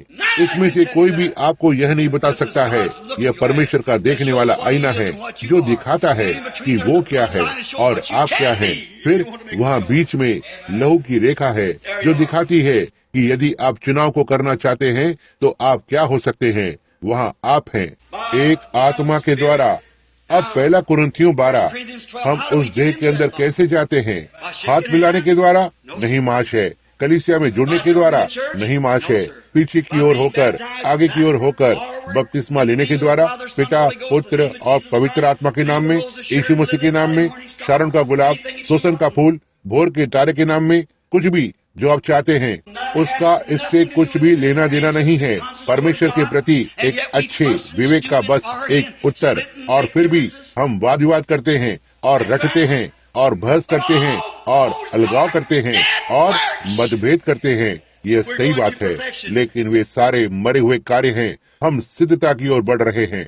यही वो चीजें हैं जो मैंने की है। एक सेवक ने आपको बपतिस्मा दिया, भले ही चाहे उसने आगे की ओर मुंह करके पीठ की तरफ बपतिस्मा दिया हो, या 3 बार, 4 बार या 1 बार, या उसने इसे कैसे भी लिया हो, इसका इससे कुछ लेना देना नहीं है। आपने किसी भी तरह उस कलीसिया की संगति में बपतिस्मा लिया है। उस कलीसिया को साबित करते हुए आप मसीह की मृत्यु, गाड़े जाने और पुनरुत्थान पर विश्वास करते हैं। बीमारों को चंगा करने के लिए उस पर हाथों को रखना, यह बहुत अच्छी बात है। लेकिन यह सब स्वाभाविक है और यह शरीर फिर से उसी तरह मर जाएगा जैसे आप जी रहे हैं। यह फिर से मर जाएगा। अब आओ उन सभी चीजों को एक तरफ रख दें और सिद्धता की ओर आगे बढ़ें। हम कैसे सिद्धता को प्राप्त करें, यही है जो हम जानना चाहते हैं। मसीह सिद्ध कर चुका है। परमेश्वर ने हम सभी के अधर्म का भार उस पर लाद दिया। वो हमारे अपराधों के लिए घायल किया गया, हमारे अधर्म के कामों हेतु कुचला गया, हमारी शांति के लिए उस पर ताड़ना हुई, उसके कोड़े खाने से हम चंगे हो गए। यही वो देह है जिसमें हम जाना चाहते हैं। यही वो देह है। क्यों? यदि आप उस देह में हैं, तो आप कभी भी न्याय को नहीं देखेंगे। आप कभी भी मृत्यु का स्वाद नहीं चखेंगे। आप मृत्यु, न्याय, पाप और दूसरी सभी चीजों से आजाद हैं जब आप उस शरीर में होते हैं। आप इसमें किस तरह जाते हैं प्रचारक? इस आराधनालय में जुड़ने के द्वारा। आप अब भी नष्ट हुए हैं, किसी तरह जुड़ नहीं सकते। हमारे पास कोई किताब नहीं है। हम इसके अंदर कैसे जाते हैं? किसी कलीसिया में जुड़ने के द्वारा? नहीं महाशय। आप इसके अंदर कैसे जाते हैं? आप इसमें जन्म लेते हैं। पहला कुरिन्थियों 12, क्योंकि हम सब ने एक ही आत्मा के द्वारा एक देह में बपतिस्मा लिया है। पवित्र आत्मा के बपतिस्मा के द्वारा हमने उस देह में बपतिस्मा लिया है और पाप से आजाद हुए हैं। परमेश्वर अब आपको नहीं देखता है, वो केवल मसीह को देखता है। और जब आप उस देह में होते हैं तो परमेश्वर उस देह का न्याय नहीं कर सकता है। वो इसका पहले ही न्याय कर चुका है। उसने हमारे न्याय को ले लिया और हमें अंदर आमंत्रित किया और विश्वास के द्वारा अनुग्रह में से होते हुए हम चलते हैं और अपनी क्षमा को स्वीकार करते हैं। और पवित्र आत्मा हमें उसके साथ इस संगति में लेकर आता है और हम उसके बाद संसार की चीजों के पीछे नहीं चलते, लेकिन आत्मा में चलते हैं। जिलाए गए वचन हमारे पास आया, मेरे स्थान पर मर गया, मुझे जीवित किया गया। यहाँ मैं हूँ जो कभी पाप और अपराधों में मरा हुआ था, जीवित किया गया। मेरी सारी इच्छाएं उसकी सेवा करने की है। मेरा सारा प्रेम उसी के लिए है। मेरा सारा आचरण उसके नाम में होना चाहिए कि मैं जहाँ भी जाऊँ, जो कुछ भी करूँ, मैं उसकी महिमा करता रहूं।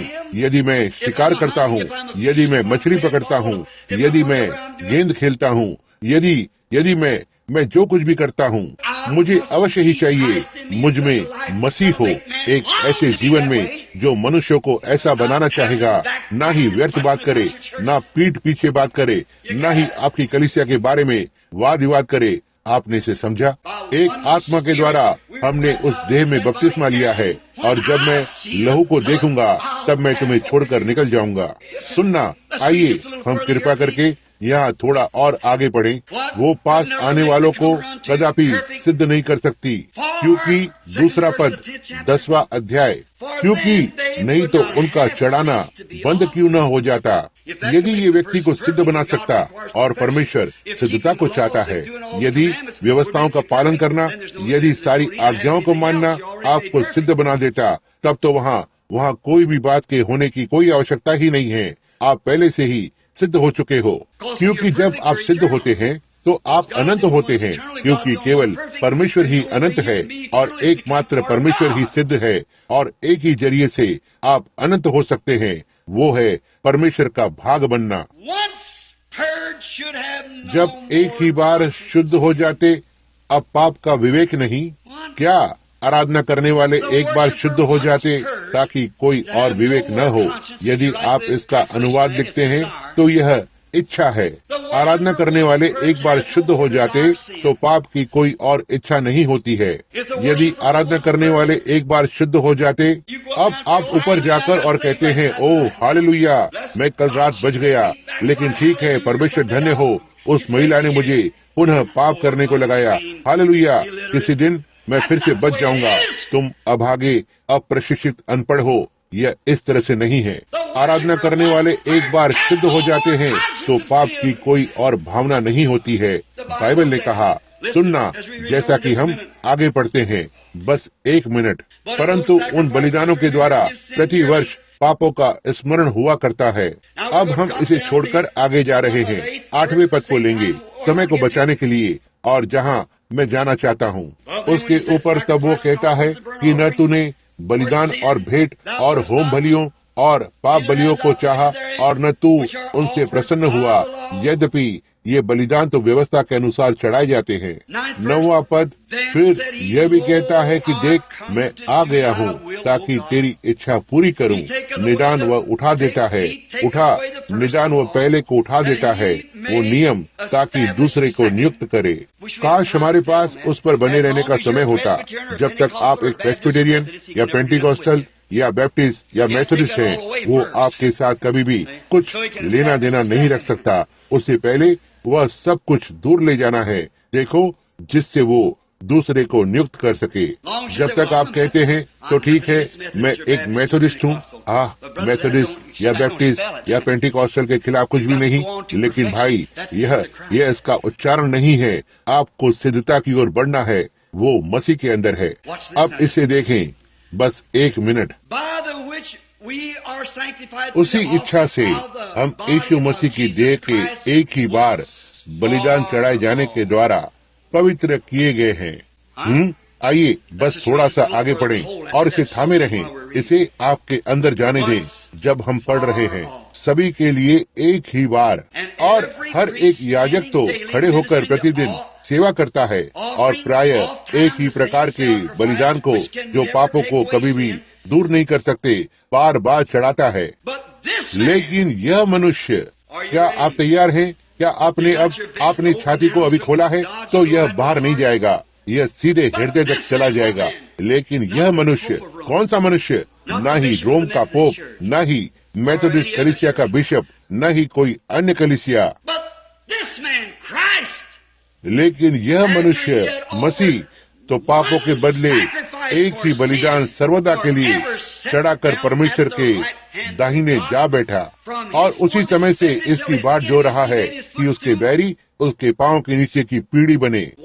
देखो, यहाँ वो आती है, क्योंकि उसने एक ही चढ़ावे के द्वारा उसे PERFECTED सिद्ध किया है, उसे सिद्ध कर दिया है। क्या अगली बेदारी तक? यह क्या कहता है?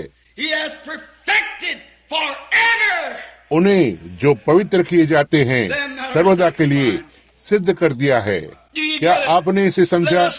आओ हम सिद्धता की ओर बढ़ें।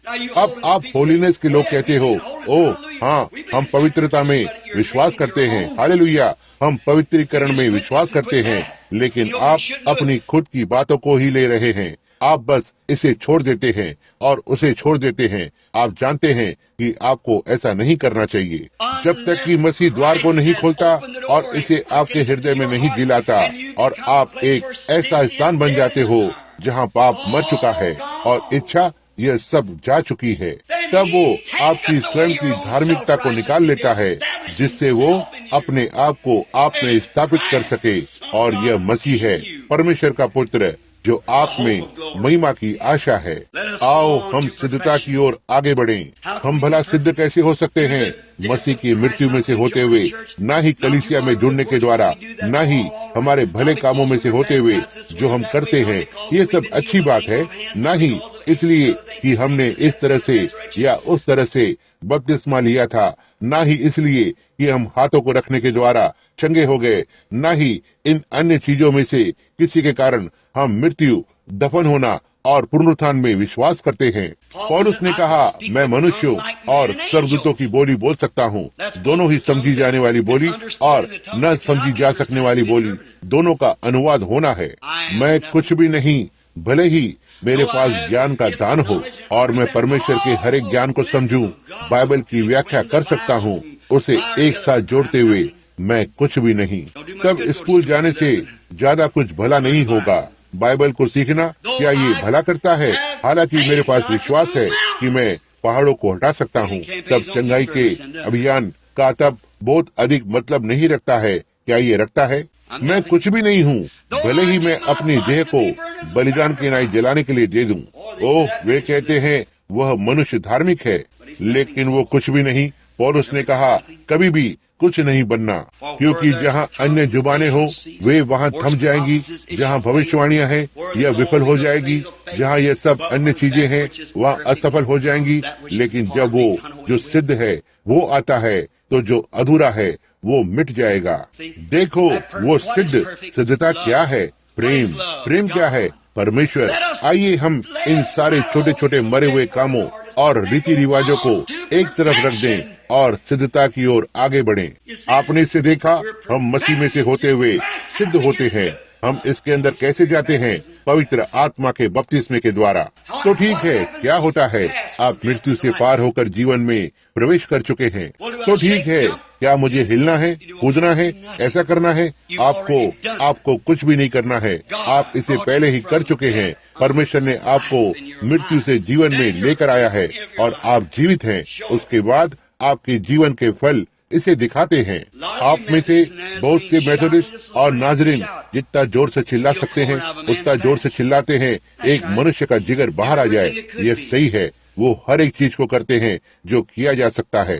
आप में से बहुत से पेंटिकॉस्टल अन्य जुबान में बोलते हैं, जैसे कि एक गाय के चमड़े पर मटर को उंडेलना। निश्चित रूप से वे सीधे बाहर निकलकर और दूसरे पुरुष की पत्नी के साथ भाग जाते हैं और सब प्रकार के काम करते हैं। ये ऐसा नहीं है भाई।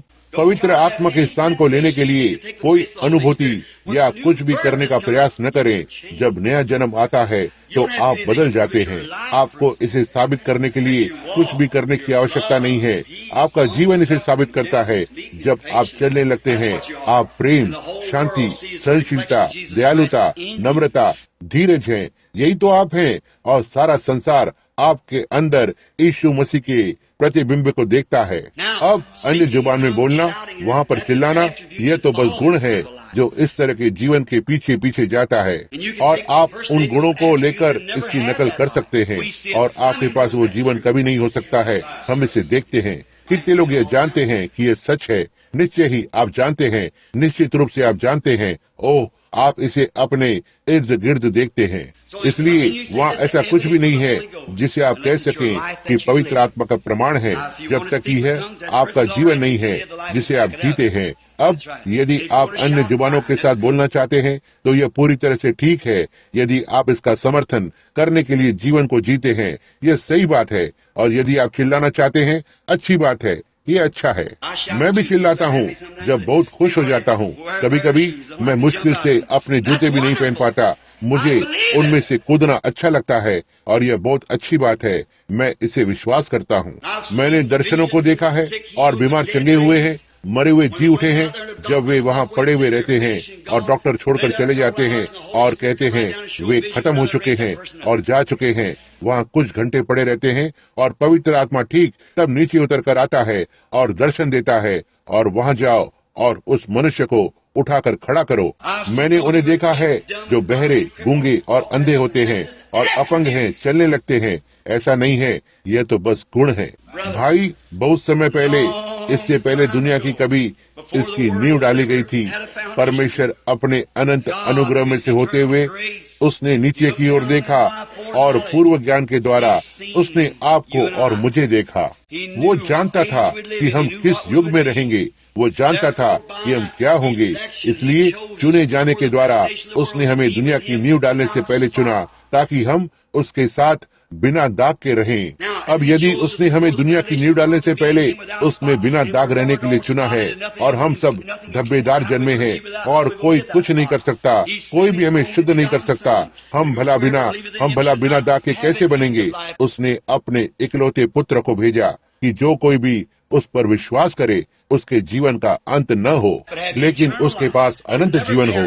कभी भी नाश नहीं होगा, लेकिन उसके पास अनंत जीवन होगा। फिर जब हम विश्वास के द्वारा उसमें आते हैं, अनुग्रह में से होते हुए हम बच जाते हैं पवित्र आत्मा के द्वारा जो हमें बुला रहा है।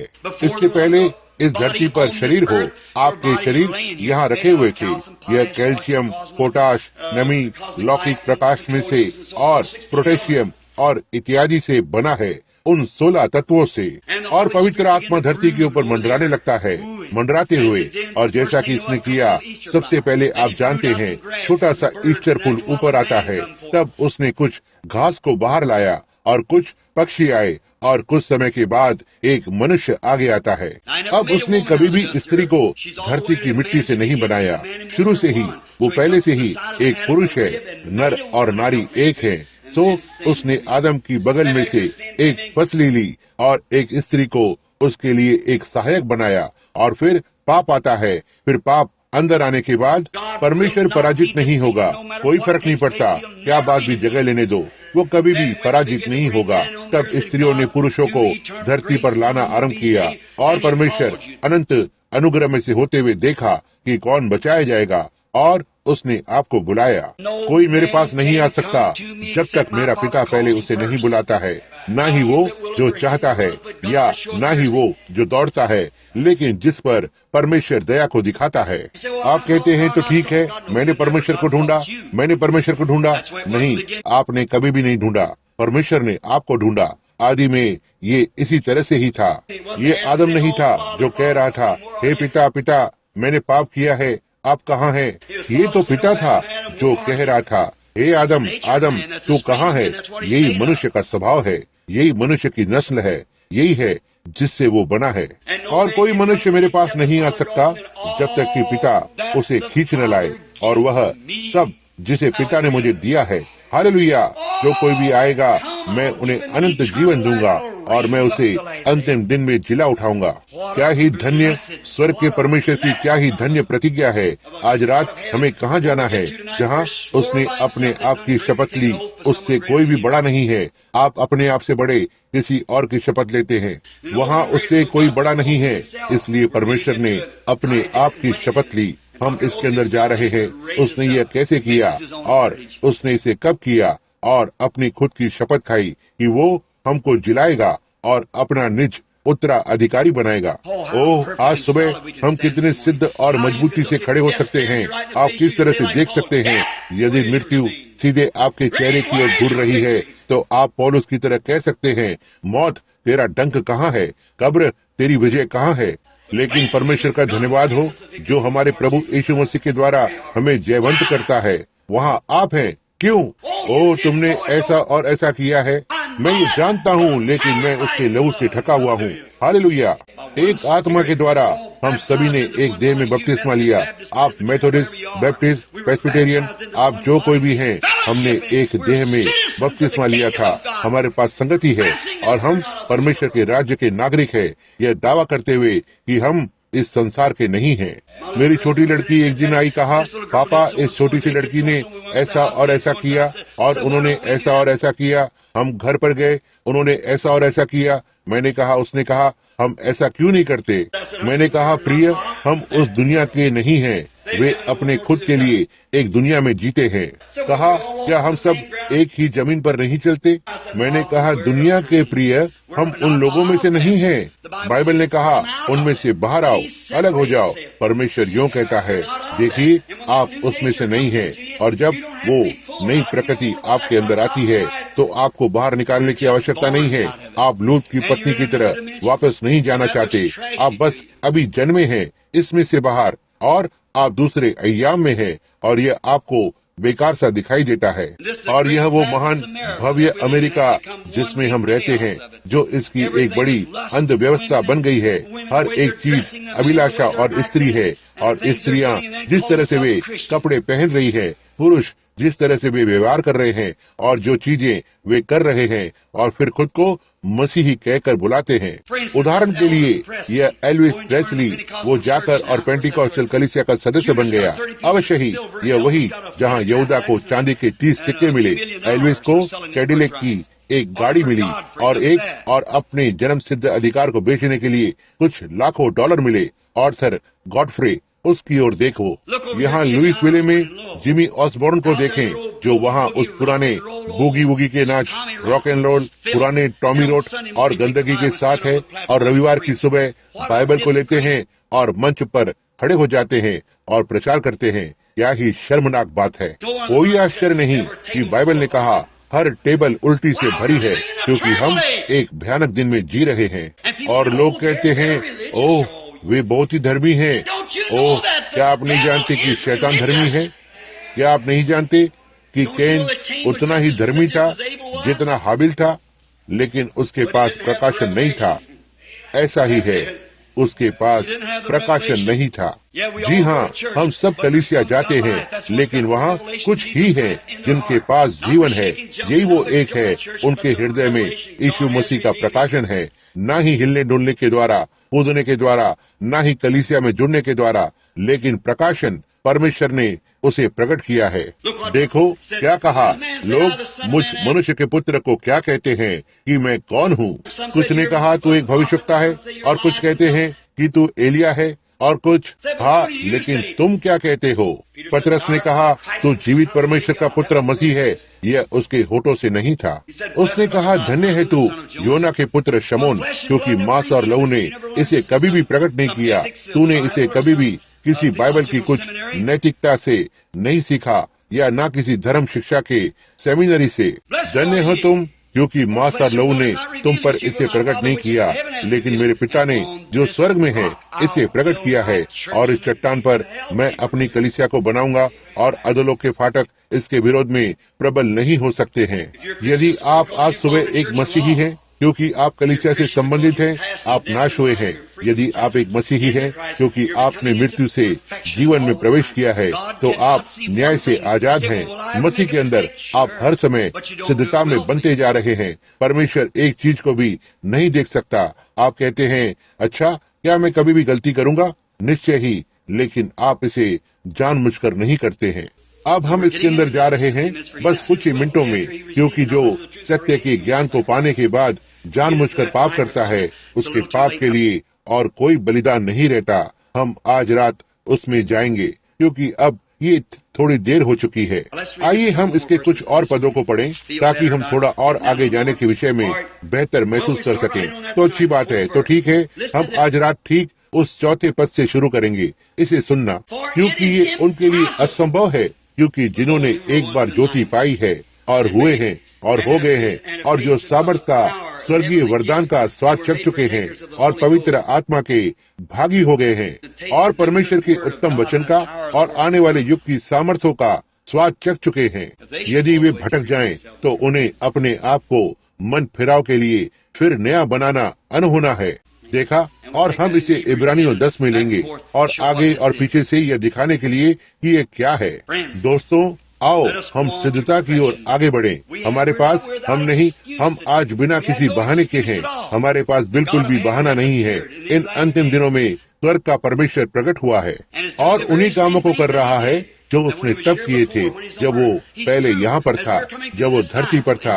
वो साबित कर चुका है, जैसा कि हम इस बाइबल में से होते हुए आ रहे हैं। और आप कक्षा ये जानते हैं कि हमने चमत्कार दर चमत्कार और चिन्ह दर चिन्ह और आश्चर्यकर्म दर आश्चर्यकर्म की बातों को लिया है, कि उसने जंगल में बच्चों के साथ किया जो काम और चिन्ह जो उसने किए, वे काम जो उसने किए जब वो धरती पर था, देह में प्रकट हुआ। और बिल्कुल वही काम ठीक आज यहाँ हमारे बीच में जगह ले रहे हैं।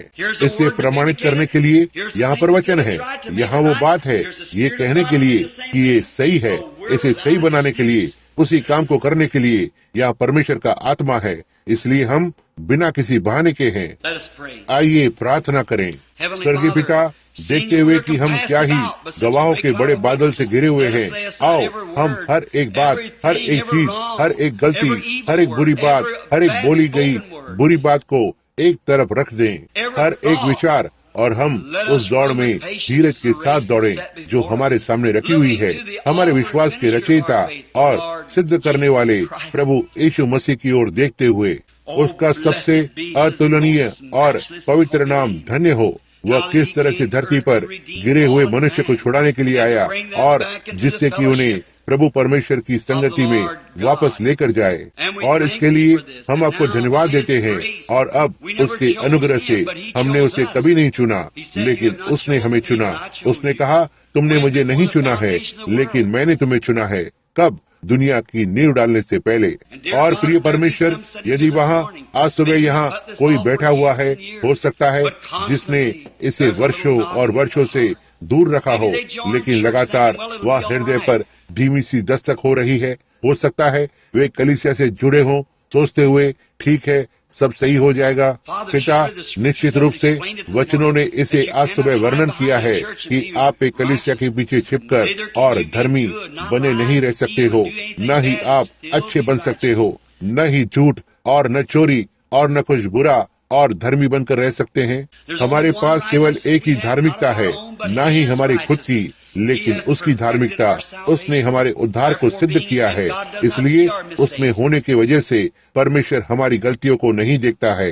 जब हम कुछ भी गलत करते हैं तो हमारे अंदर एक आत्मा होती है जो चिल्ला उठती है, हे पिता मुझे क्षमा करें। तब परमेश्वर इसे नहीं देखता है, और यह है हम उसके साथ संगति और अनुग्रह में लाए गए हैं। इसे प्रदान करे प्रभु, जबकि हम इस सभा को मसीह के नाम में बंद करते हैं। आमीन। बस कुछ समय के लिए मैं आपसे पूछना चाहता हूँ, कोई फर्क नहीं पड़ता कि आप क्या करते हैं, आप नष्ट हुए हैं। इस बात को सुनना। कुछ समय पहले, हो सकता है मैंने पहले इसे बताया हो, यहाँ पर मेरे साथ एक छोटा सा अनुभव हुआ। मैं वहाँ ऊपर टोलेडो ओहियो में था। मैं एक बेदारी में था और वहाँ पर एक सभा हो रही थी और बहुत सारे लोग थे। वे उस होटल को जानते थे जिसमें मैं था, तो वे मुझे उस देश में ले गए। मैं वहाँ बाहर ठहरा हुआ था, जो एक छोटा सा होटल था। हम एक छोटे से डंकार्ड भोजनालय में खाना खा रहे थे। यह एक अद्भुत जगह थी। वहाँ की छोटी महिलाएं बस मसीह के जैसे और संत दिख रही थी, जितनी वे हो सकती हैं, साफ और वास्तव में अच्छी थी। रविवार आया, मुझे भूख लगी है। मैं थोड़ा उपवास कर रहा था और मैं सड़क के उस पार दूसरी ओर जाना चाहता था, कुछ प्रबंध करने के लिए। वहाँ एक कोने के पास एक छोटी सी सड़क थी और वहाँ खाने के लिए बस एक साधारण सी आम अमेरिकी लोगों की जगह थी। एक छोटी सी जगह थी, एक कॉफी घर जो सारी रात खुला रहता है। उस रविवार की दोपहर को लगभग 2 बजे जब मैं वहाँ पर गया, इससे पहले कि उस दोपहर प्रचार करने के लिए वहाँ नीचे जाऊँ, मैं बहुत ही उत्साहित था। मैं नहीं जानता था कि क्या करना है। मैं चलकर अंदर गया और पहली चीज जो मैंने ध्यान दी वो थी लगभग 16-18 वर्ष की उम्र की एक युवती, किसी पिता की लाडली, किसी माता की लाडली, एक लड़के के साथ वहाँ पीछे खड़ी हुई थी, उसके कमर पर हाथ रखे हुए। किशोर उम्र का झुंड जो काउंटर पर बैठा हुआ था। मैंने एक जुआ के मशीन की आवाज को सुना, यहाँ इस ओर देखा और वहाँ एक पुलिस वाला खड़ा था जो एक महिला के चारों ओर हाथ रखे हुए था, यहाँ ऊपर चारों ओर उसकी कमर पर, और एक जुआ मशीन पर खेल रहा था। अब आप जानते हैं कि ओहियो में जुआ और जुआ की मशीन अवैध है। आप यहाँ जो बके शहर के लोग हैं और आप जानते हैं कि यह अवैध है, और यहाँ कानून का व्यक्ति था, जुआ की मशीन पर खेल रहा था। और मेरी उम्र का एक व्यक्ति, शायद विवाहित बच्चों का समूह, हो सकता है दादा हो, एक पुलिसकर्मी जो सड़क पर गश्त के काम में था, एक जुआ की मशीन पर खेल रहा है। वहाँ वो युवा था, किशोर उम्र ने क्या किया, इसने क्या किया। मैं वहाँ खड़ा रहा, किसी ने मुझे अंदर आते नहीं देखा।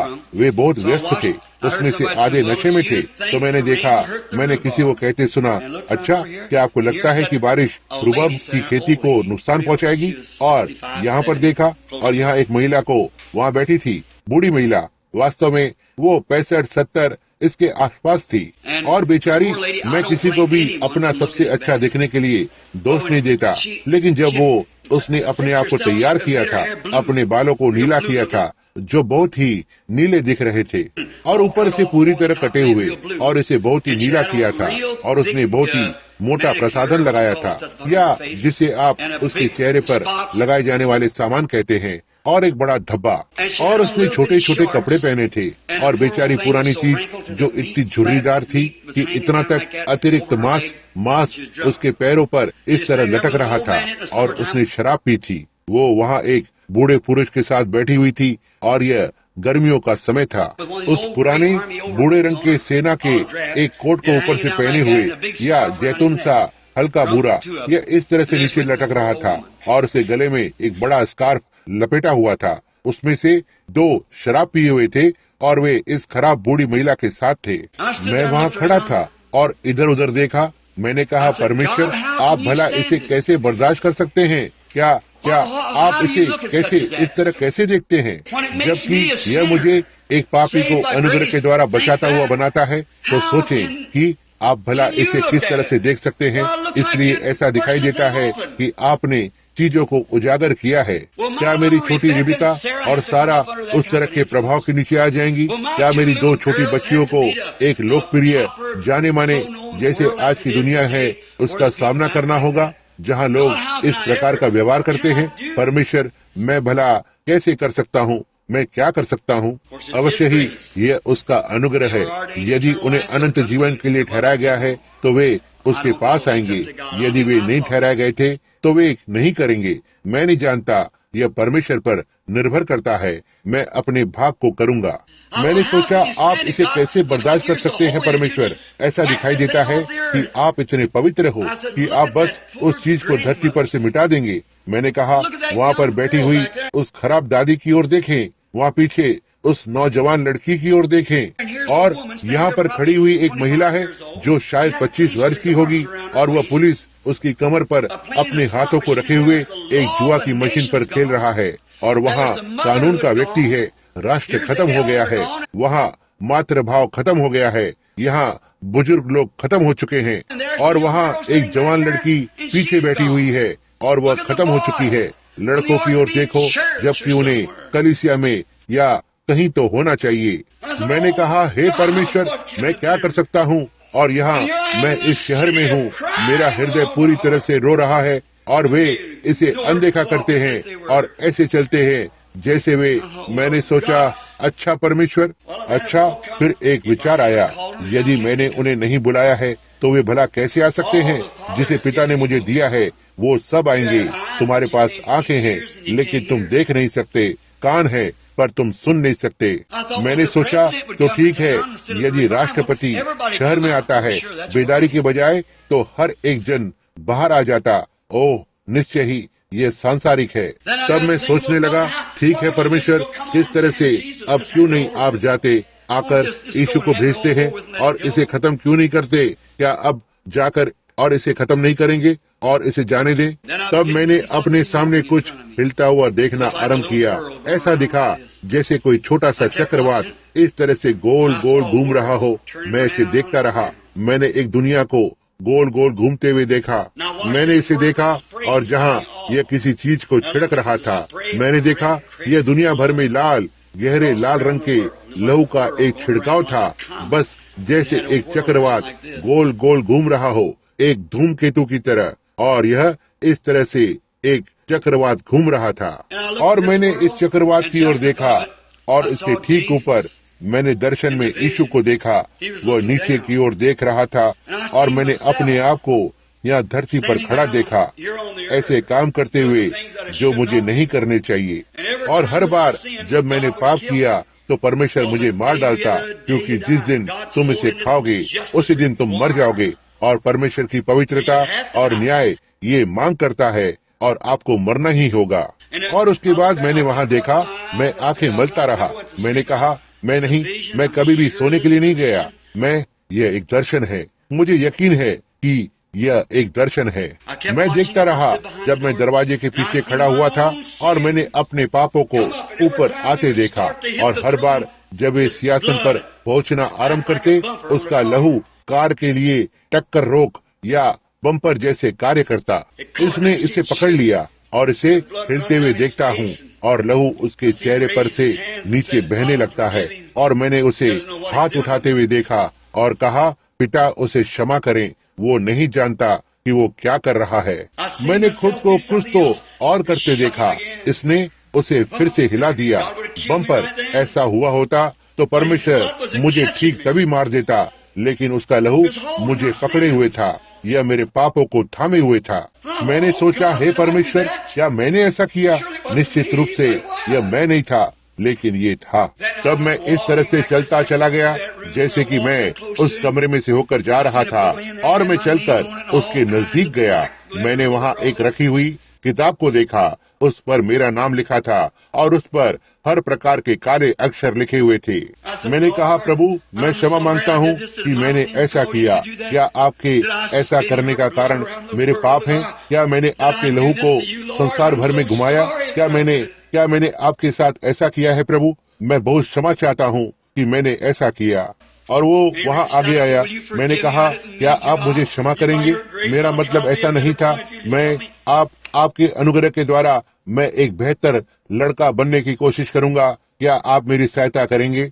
उसने अपने हाथ को लिया और अपने बाजू को थपथपाया, अपनी उंगली को लिया और क्षमा किया गया मेरी किताब पर लिख दिया। उसे उसके पीछे फेंक दिया, भूल जाने वाले समुद्र में। मैंने इसे थोड़ी देर देखा और उसने कहा, अब मैं तुम्हें क्षमा करता हूँ, लेकिन तुम उसे दोषी ठहराना चाहते हो। देखा, कहा तुम्हें क्षमा कर दिया गया है, लेकिन उस स्त्री के बारे में क्या तुम उस पर क्रोधित होना चाहते हो?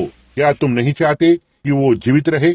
मैंने सोचा, हे परमेश्वर, मुझे क्षमा करे, मेरा यह सोचने का मतलब नहीं था, मैं ऐसा नहीं करना चाहता था, मैं ऐसा नहीं करना चाहता था। तुम्हें क्षमा कर दिया गया है, तुम्हें ठीक महसूस हो रहा है, लेकिन उसके बारे में क्या? उसे भी इसकी आवश्यकता है, उसे इसकी आवश्यकता है। तो ठीक है, मैंने सोचा, परमेश्वर, मैं भला कैसे जानूंगा कि आपने किसे बुलाया है और आपने किसे नहीं बुलाया है? ये मेरा काम है कि हर एक जन से बात करूं। तो जब दर्शन ने मुझे छोड़ दिया, मैं उस महिला के पास चल कर गया। मैंने कहा, आप कैसी है महिला? और वे दो पुरुष विश्राम कक्ष में गए थे और वह वहाँ बैठी हुई थी, हिचकी ले रही थी, आप समझ रहे होंगे, हंस रही थी। मेज पर विस्की की बोतल रखी हुई थी या बियर, ये शराब थी जो वहाँ रखी हुई थी जहाँ से वे पी रहे थे। मैं वहाँ चल कर गया। मैंने कहा, आप कैसी हैं? और महिला ने कहा, ओह हेलो। और मैंने कहा, क्या मैं बैठ सकता हूँ?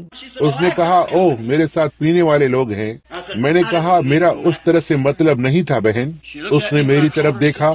जब मैंने उसे बहन कहकर बुलाया, उसने कहा, आप क्या चाहते हैं? मैंने कहा, क्या मैं बस 1 मिनट बैठ सकता हूँ? उसने कहा, बिना अनुमति के बैठ जाएं, और मैं बैठ गया। जो बात घटित हुई मैंने उसे बता दिया। उसने कहा, आपका क्या नाम है? और मैंने कहा, ब्रेनम। उसने कहा, क्या आप वही व्यक्ति हैं जो यहाँ इस कार्य क्षेत्र में है? मैंने कहा, जी हाँ महोदया। उसने कहा, मैं वहाँ पर नीचे आना चाहती थी। उसने कहा, श्रीमान ब्रेनम, मैं एक मसीही परिवार में पली बड़ी हूँ। उसने कहा, मेरी 2 युवा लड़कियाँ हैं जो मसीही हैं, लेकिन कुछ तो बातें घटित हुई और वो गलत रास्ते पर चली गई या आरंभ किया। मैंने कहा, लेकिन बहन, मैं परवाह नहीं करता, लहू अब भी आपके चारों ओर है। यह संसार लहू से ढका हुआ है। यदि ऐसा नहीं होता तो परमेश्वर हम सभी को मार डालता। वह जब वो लहू आगे जाता है तो न्याय के ताप में रहें, लेकिन अब यदि आप उस लहू के बिना मर जाते हैं, आप उस स्थान के उस ओर जाते हैं, तो आपको क्रिया में आने के लिए कुछ भी नहीं होता है। आज लहू आपके स्थान में काम करता है। मैंने कहा, महिला, निश्चित रूप से लहू ने आपको अब भी ढाक कर रखा है। जब तक आप अपने शरीर में सांस लेते हैं, तब तक लहू आपको ढाके रखता है, लेकिन एक दिन जब सांसें यहाँ छूट जाती हैं, तो प्राण निकलने लगता है। आप उस लहू से आगे निकल जाएंगे और न्याय के अलावा और कुछ नहीं बचता है। जबकि आपको क्षमा करने का मौका मिला था और मैंने उसके हाथ को पकड़ा। वो रो रही थी। कहा, श्रीमान ब्रेनम, मैं पी रही हूँ। मैंने कहा, यह हानि नहीं पहुँचाता। किसी न किसी ने मुझे आगाह किया है कि मैं आपको बताऊं। मैंने कहा, परमेश्वर ने दुनिया की नींव डालने से पहले आपको बुलाया है बहन, और आप गलत कर रही हैं और आप इसे बस और बदतर बना रही हैं। उसने कहा, क्या आप सोचते हैं कि वो मुझे स्वीकारेगा? मैंने कहा, निश्चित रूप से वो आपको स्वीकारेगा। वहाँ वो उसके घुटने पर आ गई। हम उस नीचे फर्श के बीच में थे और एक पुराने समय की प्रार्थना सभा में उतर गए। उस पुलिस वाले ने अपनी टोपी उतार दी और घुटनों के बल झुक गया। वहाँ हमारी उस स्थान पर प्रार्थना की सभा हो गई थी। क्यों? परमेश्वर सर्वश्रेष्ठ है। इन मरे हुए कामों को छोड़ते हुए आओ हम सिद्धता की ओर आगे बढ़े। आओ हम उस क्षेत्र में आगे बढ़ते हैं जहाँ ये मैं कलीसिया से ताल्लुक रखता हूँ, मैं इससे ताल्लुक रखता हूँ, यह सब समाप्त हो गया है। और आओ हम सिद्धता की ओर बढ़ें। मेरे पापी मित्र, यदि आप आज बिना लहू के हैं, बिना उद्धार के हैं, बिना अनुग्रह के हैं, यीशु मसीह का लहू आपको थामे हुए है। आप कहते हैं, तो ठीक है, मुझे इस समय तक मिल गया है, लेकिन एक दिन आप जा रहे हैं जहां वहां कुछ भी नहीं होगा जो आपके लिए काम करेगा। आइए अब हम प्रार्थना करें जबकि हम अपने सिरों को झुकाते हैं। क्या वहाँ कोई है? क्या होगा जो आज यहाँ कोई कहना चाहेगा, परमेश्वर मुझ पर दया करे, मुझे एहसास हुआ है कि मैंने गलत किया है। हो सकता है कि आप कलीसिया में जुड़ गए हों, यह सब ठीक बात है, लेकिन यदि आपने मसीह के अनुग्रह को नहीं पाया है तो क्या आप हाथ उठाकर कहेंगे, मेरे लिए प्रार्थना करें भाई ब्रैनम। परमेश्वर आपको आशीष दे महाशय, परमेश्वर आपको आशीष दे महिला। ये सही है? नहीं, परमेश्वर आपको आशीष दे महोदय। वहाँ पीछे परमेश्वर आपको आशीष दे और आपको पीछे की ओर हाँ, परमेश्वर आपको आशीष दे। अपने हाथ को उठाएं, यह सही है। बस अपना हाथ ऊपर उठाएं और कहो, परमेश्वर मुझ पर दया कीजिए। आप कहते हैं मैं कलीसिया से ताल्लुक रखता हूँ। भाई ब्रैनम, हाँ, मैंने अच्छा बनने की कोशिश की है, लेकिन मैं नहीं जानता, मुझे लगता है, ऐसा दिखाई देता है, मैं इसे नहीं कर सकता हूँ। ओह दीन यात्री, दीन निर्बल मित्र, आपने वास्तव में अभी तक कभी दर्शन नहीं देखा है। आप कहते हैं भाई ब्रैनम, मैं चिल्लाया, मैंने अन्य जुबान में बात की है, मैंने ये सब किया है। ये सच भी हो सकता है, ये ठीक बात है, मुझे इसके विरुद्ध कुछ भी नहीं कहना है। लेकिन मेरे प्रिय खोए हुए मित्र, लेकिन अन्य जुबान से बोलना या कपकपी या हाथ मिलाना या बपतिस्मा लेना, यह सब ठीक बात है, लेकिन उसे जानना, एक व्यक्ति को जानना है, उसे जानना ही जीवन है। आप कहते हैं मैं बाइबल को अच्छी तरह से जानता हूँ, तो बाइबल को जानना जीवन नहीं है। उसे जानना व्यक्तिगत सर्वनाम, उसे जानना मसीह को, कि आप जानते हैं कि उसने आपको क्षमा किया है। क्या आप बस अपने हाथों को फिर से उठाएंगे? कोई और भी है? परमेश्वर आपको आशीष दे महिला, परमेश्वर आपको आशीष दे श्रीमान, परमेश्वर आपको आशीष दे यहाँ पर भाई, परमेश्वर आपको आशीष दे वहाँ पीछे नौजवान पुरुष, यहाँ पर परमेश्वर आपको आशीष दे बहन, परमेश्वर आपको आशीष दे पीछे की ओर वहाँ। यह सही है, उसे जानना ही जीवन है। भाई ब्रैनम, मुझे याद करे, मैं ठीक यहाँ अभी अपनी सीट पर हूँ, मसीह को स्वीकार करने जा रहा हूँ। कहें मेरे हृदय में आए प्रभु यीशु और मुझे उस शांति, उस मधुरता को देना। कलीसिया जाते हैं, जितना परिश्रम से आप संगीत बजा सकते हैं बजाते हैं, ऊपर नीचे नाचते हैं, गलियारे में से होकर दौड़ते हैं, घर जाकर चिंता करते हैं और डावाडोल होते हैं और उपद्रव करते हैं। यह मसीह नहीं है। आप कलीसिया जाते हैं, बैठकर और कुछ तो छोटे छोटे उपदेश सुनते हैं कि कैसे पुल को रंगा जाएगा, या इसी तरह का कुछ तो, और वचन को कभी भी नहीं सुनते। वचन जीवन को लाता है, यह बीज है। क्या आप शांति को नहीं चाहते? क्या आप मरने की बात को लेकर चिंतित हैं? आज आपको दिल का दौरा पड़ा होगा। क्या यह बात आपको चिंतित करती है, या आप आनंदित होंगे यह कहते हुए मैं इस मार्ग के अंत में प्रभु यीशु के साथ होने जा रहा हूँ? क्या आप उसे जानते हो? यदि आप नहीं जानते हैं तो बस अपना हाथ ऊपर उठाएं, हम आपके लिए प्रार्थना करने जा रहे हैं। हाँ भाई, आप भी। तो ठीक है, अब आपके हृदय में Just as I am, without one plea, but that thy blood was shed for who? For me. Because I promise I'll believe.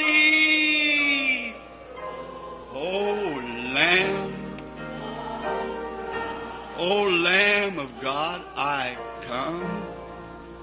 come tenderly, mercifully, just as विश्वास के द्वारा बस उसके पास सीधे चलकर आए। विश्वास करें कि वो वहाँ आपके बगल में खड़ा है, वो खड़ा है। Not to rid my soul of how much now? Of one temper, malice, to him whose blood can cleanse each spot. Oh Lamb, by faith I walk to the cross. विश्वास के द्वारा मैं आज सुबह क्रूस की ओर चलूंगा। मैं अपने बोझ नीचे रखता हूँ, मैं आता हूँ। परमेश्वर आपको आशीष दे वहाँ पीछे। ये अच्छी बात है। अब उदासीन मत बनो, गर्मजोशी से, मधुरता से सीधे क्रूस की ओर बढ़े। पुराने नियम में वे एक मेमने को लाते। वे जानते थे कि उन्होंने पाप किया है, वे इसे उन आज्ञाओं के द्वारा जानते थे। अब आप इसे जानते हैं क्योंकि परमेश्वर ने आपके हृदय में बात की है। वे आज्ञाओं पर एक नजर डालते, तू व्यभिचार न करना, तू फलाना और फलाना नहीं करना। और वे एक मेमने को लेते और जाकर मेमने पर हाथ रखते। याजक उसके गले को काट देता। वो छोटा सा जानवर लात मारता और उसका लहू बहता और मिमियाता और वो मर रहा था। उसके हाथ पूरी तरह लहू से लथपथ थे। उसके स्थान पर मेमना मर गया, लेकिन वो फिर से उसी तरह के काम की इच्छा के साथ बाहर चला जाता। लेकिन इस स्थान में हम विश्वास के द्वारा, अनुग्रह के द्वारा आए हैं। परमेश्वर ने हमें बुलाया। हम अपने हाथ परमेश्वर के मेमने के सिर पर रखते हैं। हम उस घूमते हुए हथौड़े को सुनते हैं। हम उस आवाज को सुनते हैं, मैं प्यासा हूँ, मुझे पानी पिला दो। हे पिता, यह पाप उन पर न लगा, वे नहीं जानते कि वे क्या कर रहे हैं। देखा, विश्वास के द्वारा हम हमारे स्थान पर उसकी मृत्यु को महसूस करते हैं। हमारे हृदय की गहराई में एक गहरी स्थिर शांति आती है जब एक आवाज कहती है, अब तुम्हें क्षमा किया है, जाओ और अब और पाप मत करना। इस तरह से अनुग्रह के द्वारा हम उसी इच्छा के साथ नहीं जाते हैं, लेकिन उस इच्छा के साथ होते हैं कि हम कभी पाप न करें या कुछ भी गलत न करें। वो शांति जो समझ से परे है हमारे हृदय में प्रवेश कर चुकी है। आप इसे अभी प्राप्त करें जब हम हर एक जन एक साथ प्रार्थना करते हैं। स्वर्गीय पिता, वे विश्वास के द्वारा, अनुग्रह के द्वारा आते हैं। वहाँ लगभग 1 दर्जन हाथ ऊपर की ओर उठे हैं। ये संदेश के फल हैं। वे आपके पास आए हैं। वे विश्वास करते हैं। मैं भी उन पर विश्वास करता हूँ प्रभु। मैं वास्तव में ये विश्वास करता हूँ, पवित्र आत्मा ने उनसे बात की है और विश्वास ही के द्वारा वे अब सीधे याकूब की सीढ़ी पर चढ़कर सीधे क्रूस के कष्ट तक आए हैं। वहाँ उनके सब पापों को रखते हुए और कहते हुए, प्रभु, यह मेरे लिए बहुत ही अधिक है, मैं इसे अब और नहीं सह सकता। और क्या आप मेरे पाप का भार दूर करेंगे और मेरे मन से ऐसा करने की इच्छा को निकालेंगे? और आज के दिन मुझे विश्वास के द्वारा आपको अपने व्यक्तिगत उद्धारकर्ता के रूप में ग्रहण करने दीजिए। और अब से लेकर आगे मैं यात्रा के अंत तक हर एक मील में आपका अनुसरण करूंगा। मैंने इसकी एक झलक को समझ लिया है कि सिद्धता की ओर बढ़ना, इसका क्या अर्थ होता है। न ही कलीसिया में जाना और मरे हुए कामों की जड़ें जैसे बपतिस्मे और इत्यादि, लेकिन मैं आगे बढ़ना चाहता हूँ जब तक कि मैं अब और ना जी सकूं और मसीह मुझ में जी सके। हे यीशु, आज सुबह हर एक पश्चाताप करने वाले प्राण को इसे प्रदान करें। हर एक जन जिसने अपना हाथ उठाया है वो अनंत जीवन को पाएगा, क्योंकि आपने इसकी प्रतिज्ञा की है। उन्होंने सार्वजनिक स्वीकृति को दी है। उन्होंने हाथ उठाए हैं। उन्होंने गुरुत्वाकर्षण के सारे नियम को तोड़ दिया है। उन्होंने विज्ञान को खुद पर शर्मिंदगी महसूस कराई, क्योंकि विज्ञान कहता है आपके हाथ नीचे की ओर लटकेंगे। कोई भी चीज विज्ञान में इसे साबित करेगी कि उसे अवश्य ही धरती पर ही बने रहना है, क्योंकि गुरुत्वाकर्षण इसे नीचे की ओर खींचे रखता है। लेकिन वहाँ उसमें एक आत्मा है जिसने निर्णय को लिया और उन्होंने गुरुत्वाकर्षण के नियमों को चुनौती देकर और अपने को ऊपर उठाया है। आपने इसे देखा है प्रभु। आपने उनका नाम किताब पर डाला है। क्षमा किया गया। वो पुरानी किताब पीछे अब भूल जाने वाले समुद्र में जा चुकी है। अब इसे और कभी नहीं याद किया जाएगा। उन्हें आज आगे बढ़ने दें, प्रेम पूर्व मधुर मसीहों की नाई, ताकि आपकी सेवा करें। और हो सकता है बहुत से लोग होंगे जिन्होंने हाथ नहीं उठाया, उन्हें भी प्रदान करें। वे संत थोड़ा और नजदीक से चले प्रभु, क्योंकि हम कल की तुलना में एक दिन और घर के नजदीक हैं। आप हमारे साथ हो प्रभु, क्योंकि हम इसे मसीह के नाम और उसकी महिमा के लिए मांगते हैं। आमीन।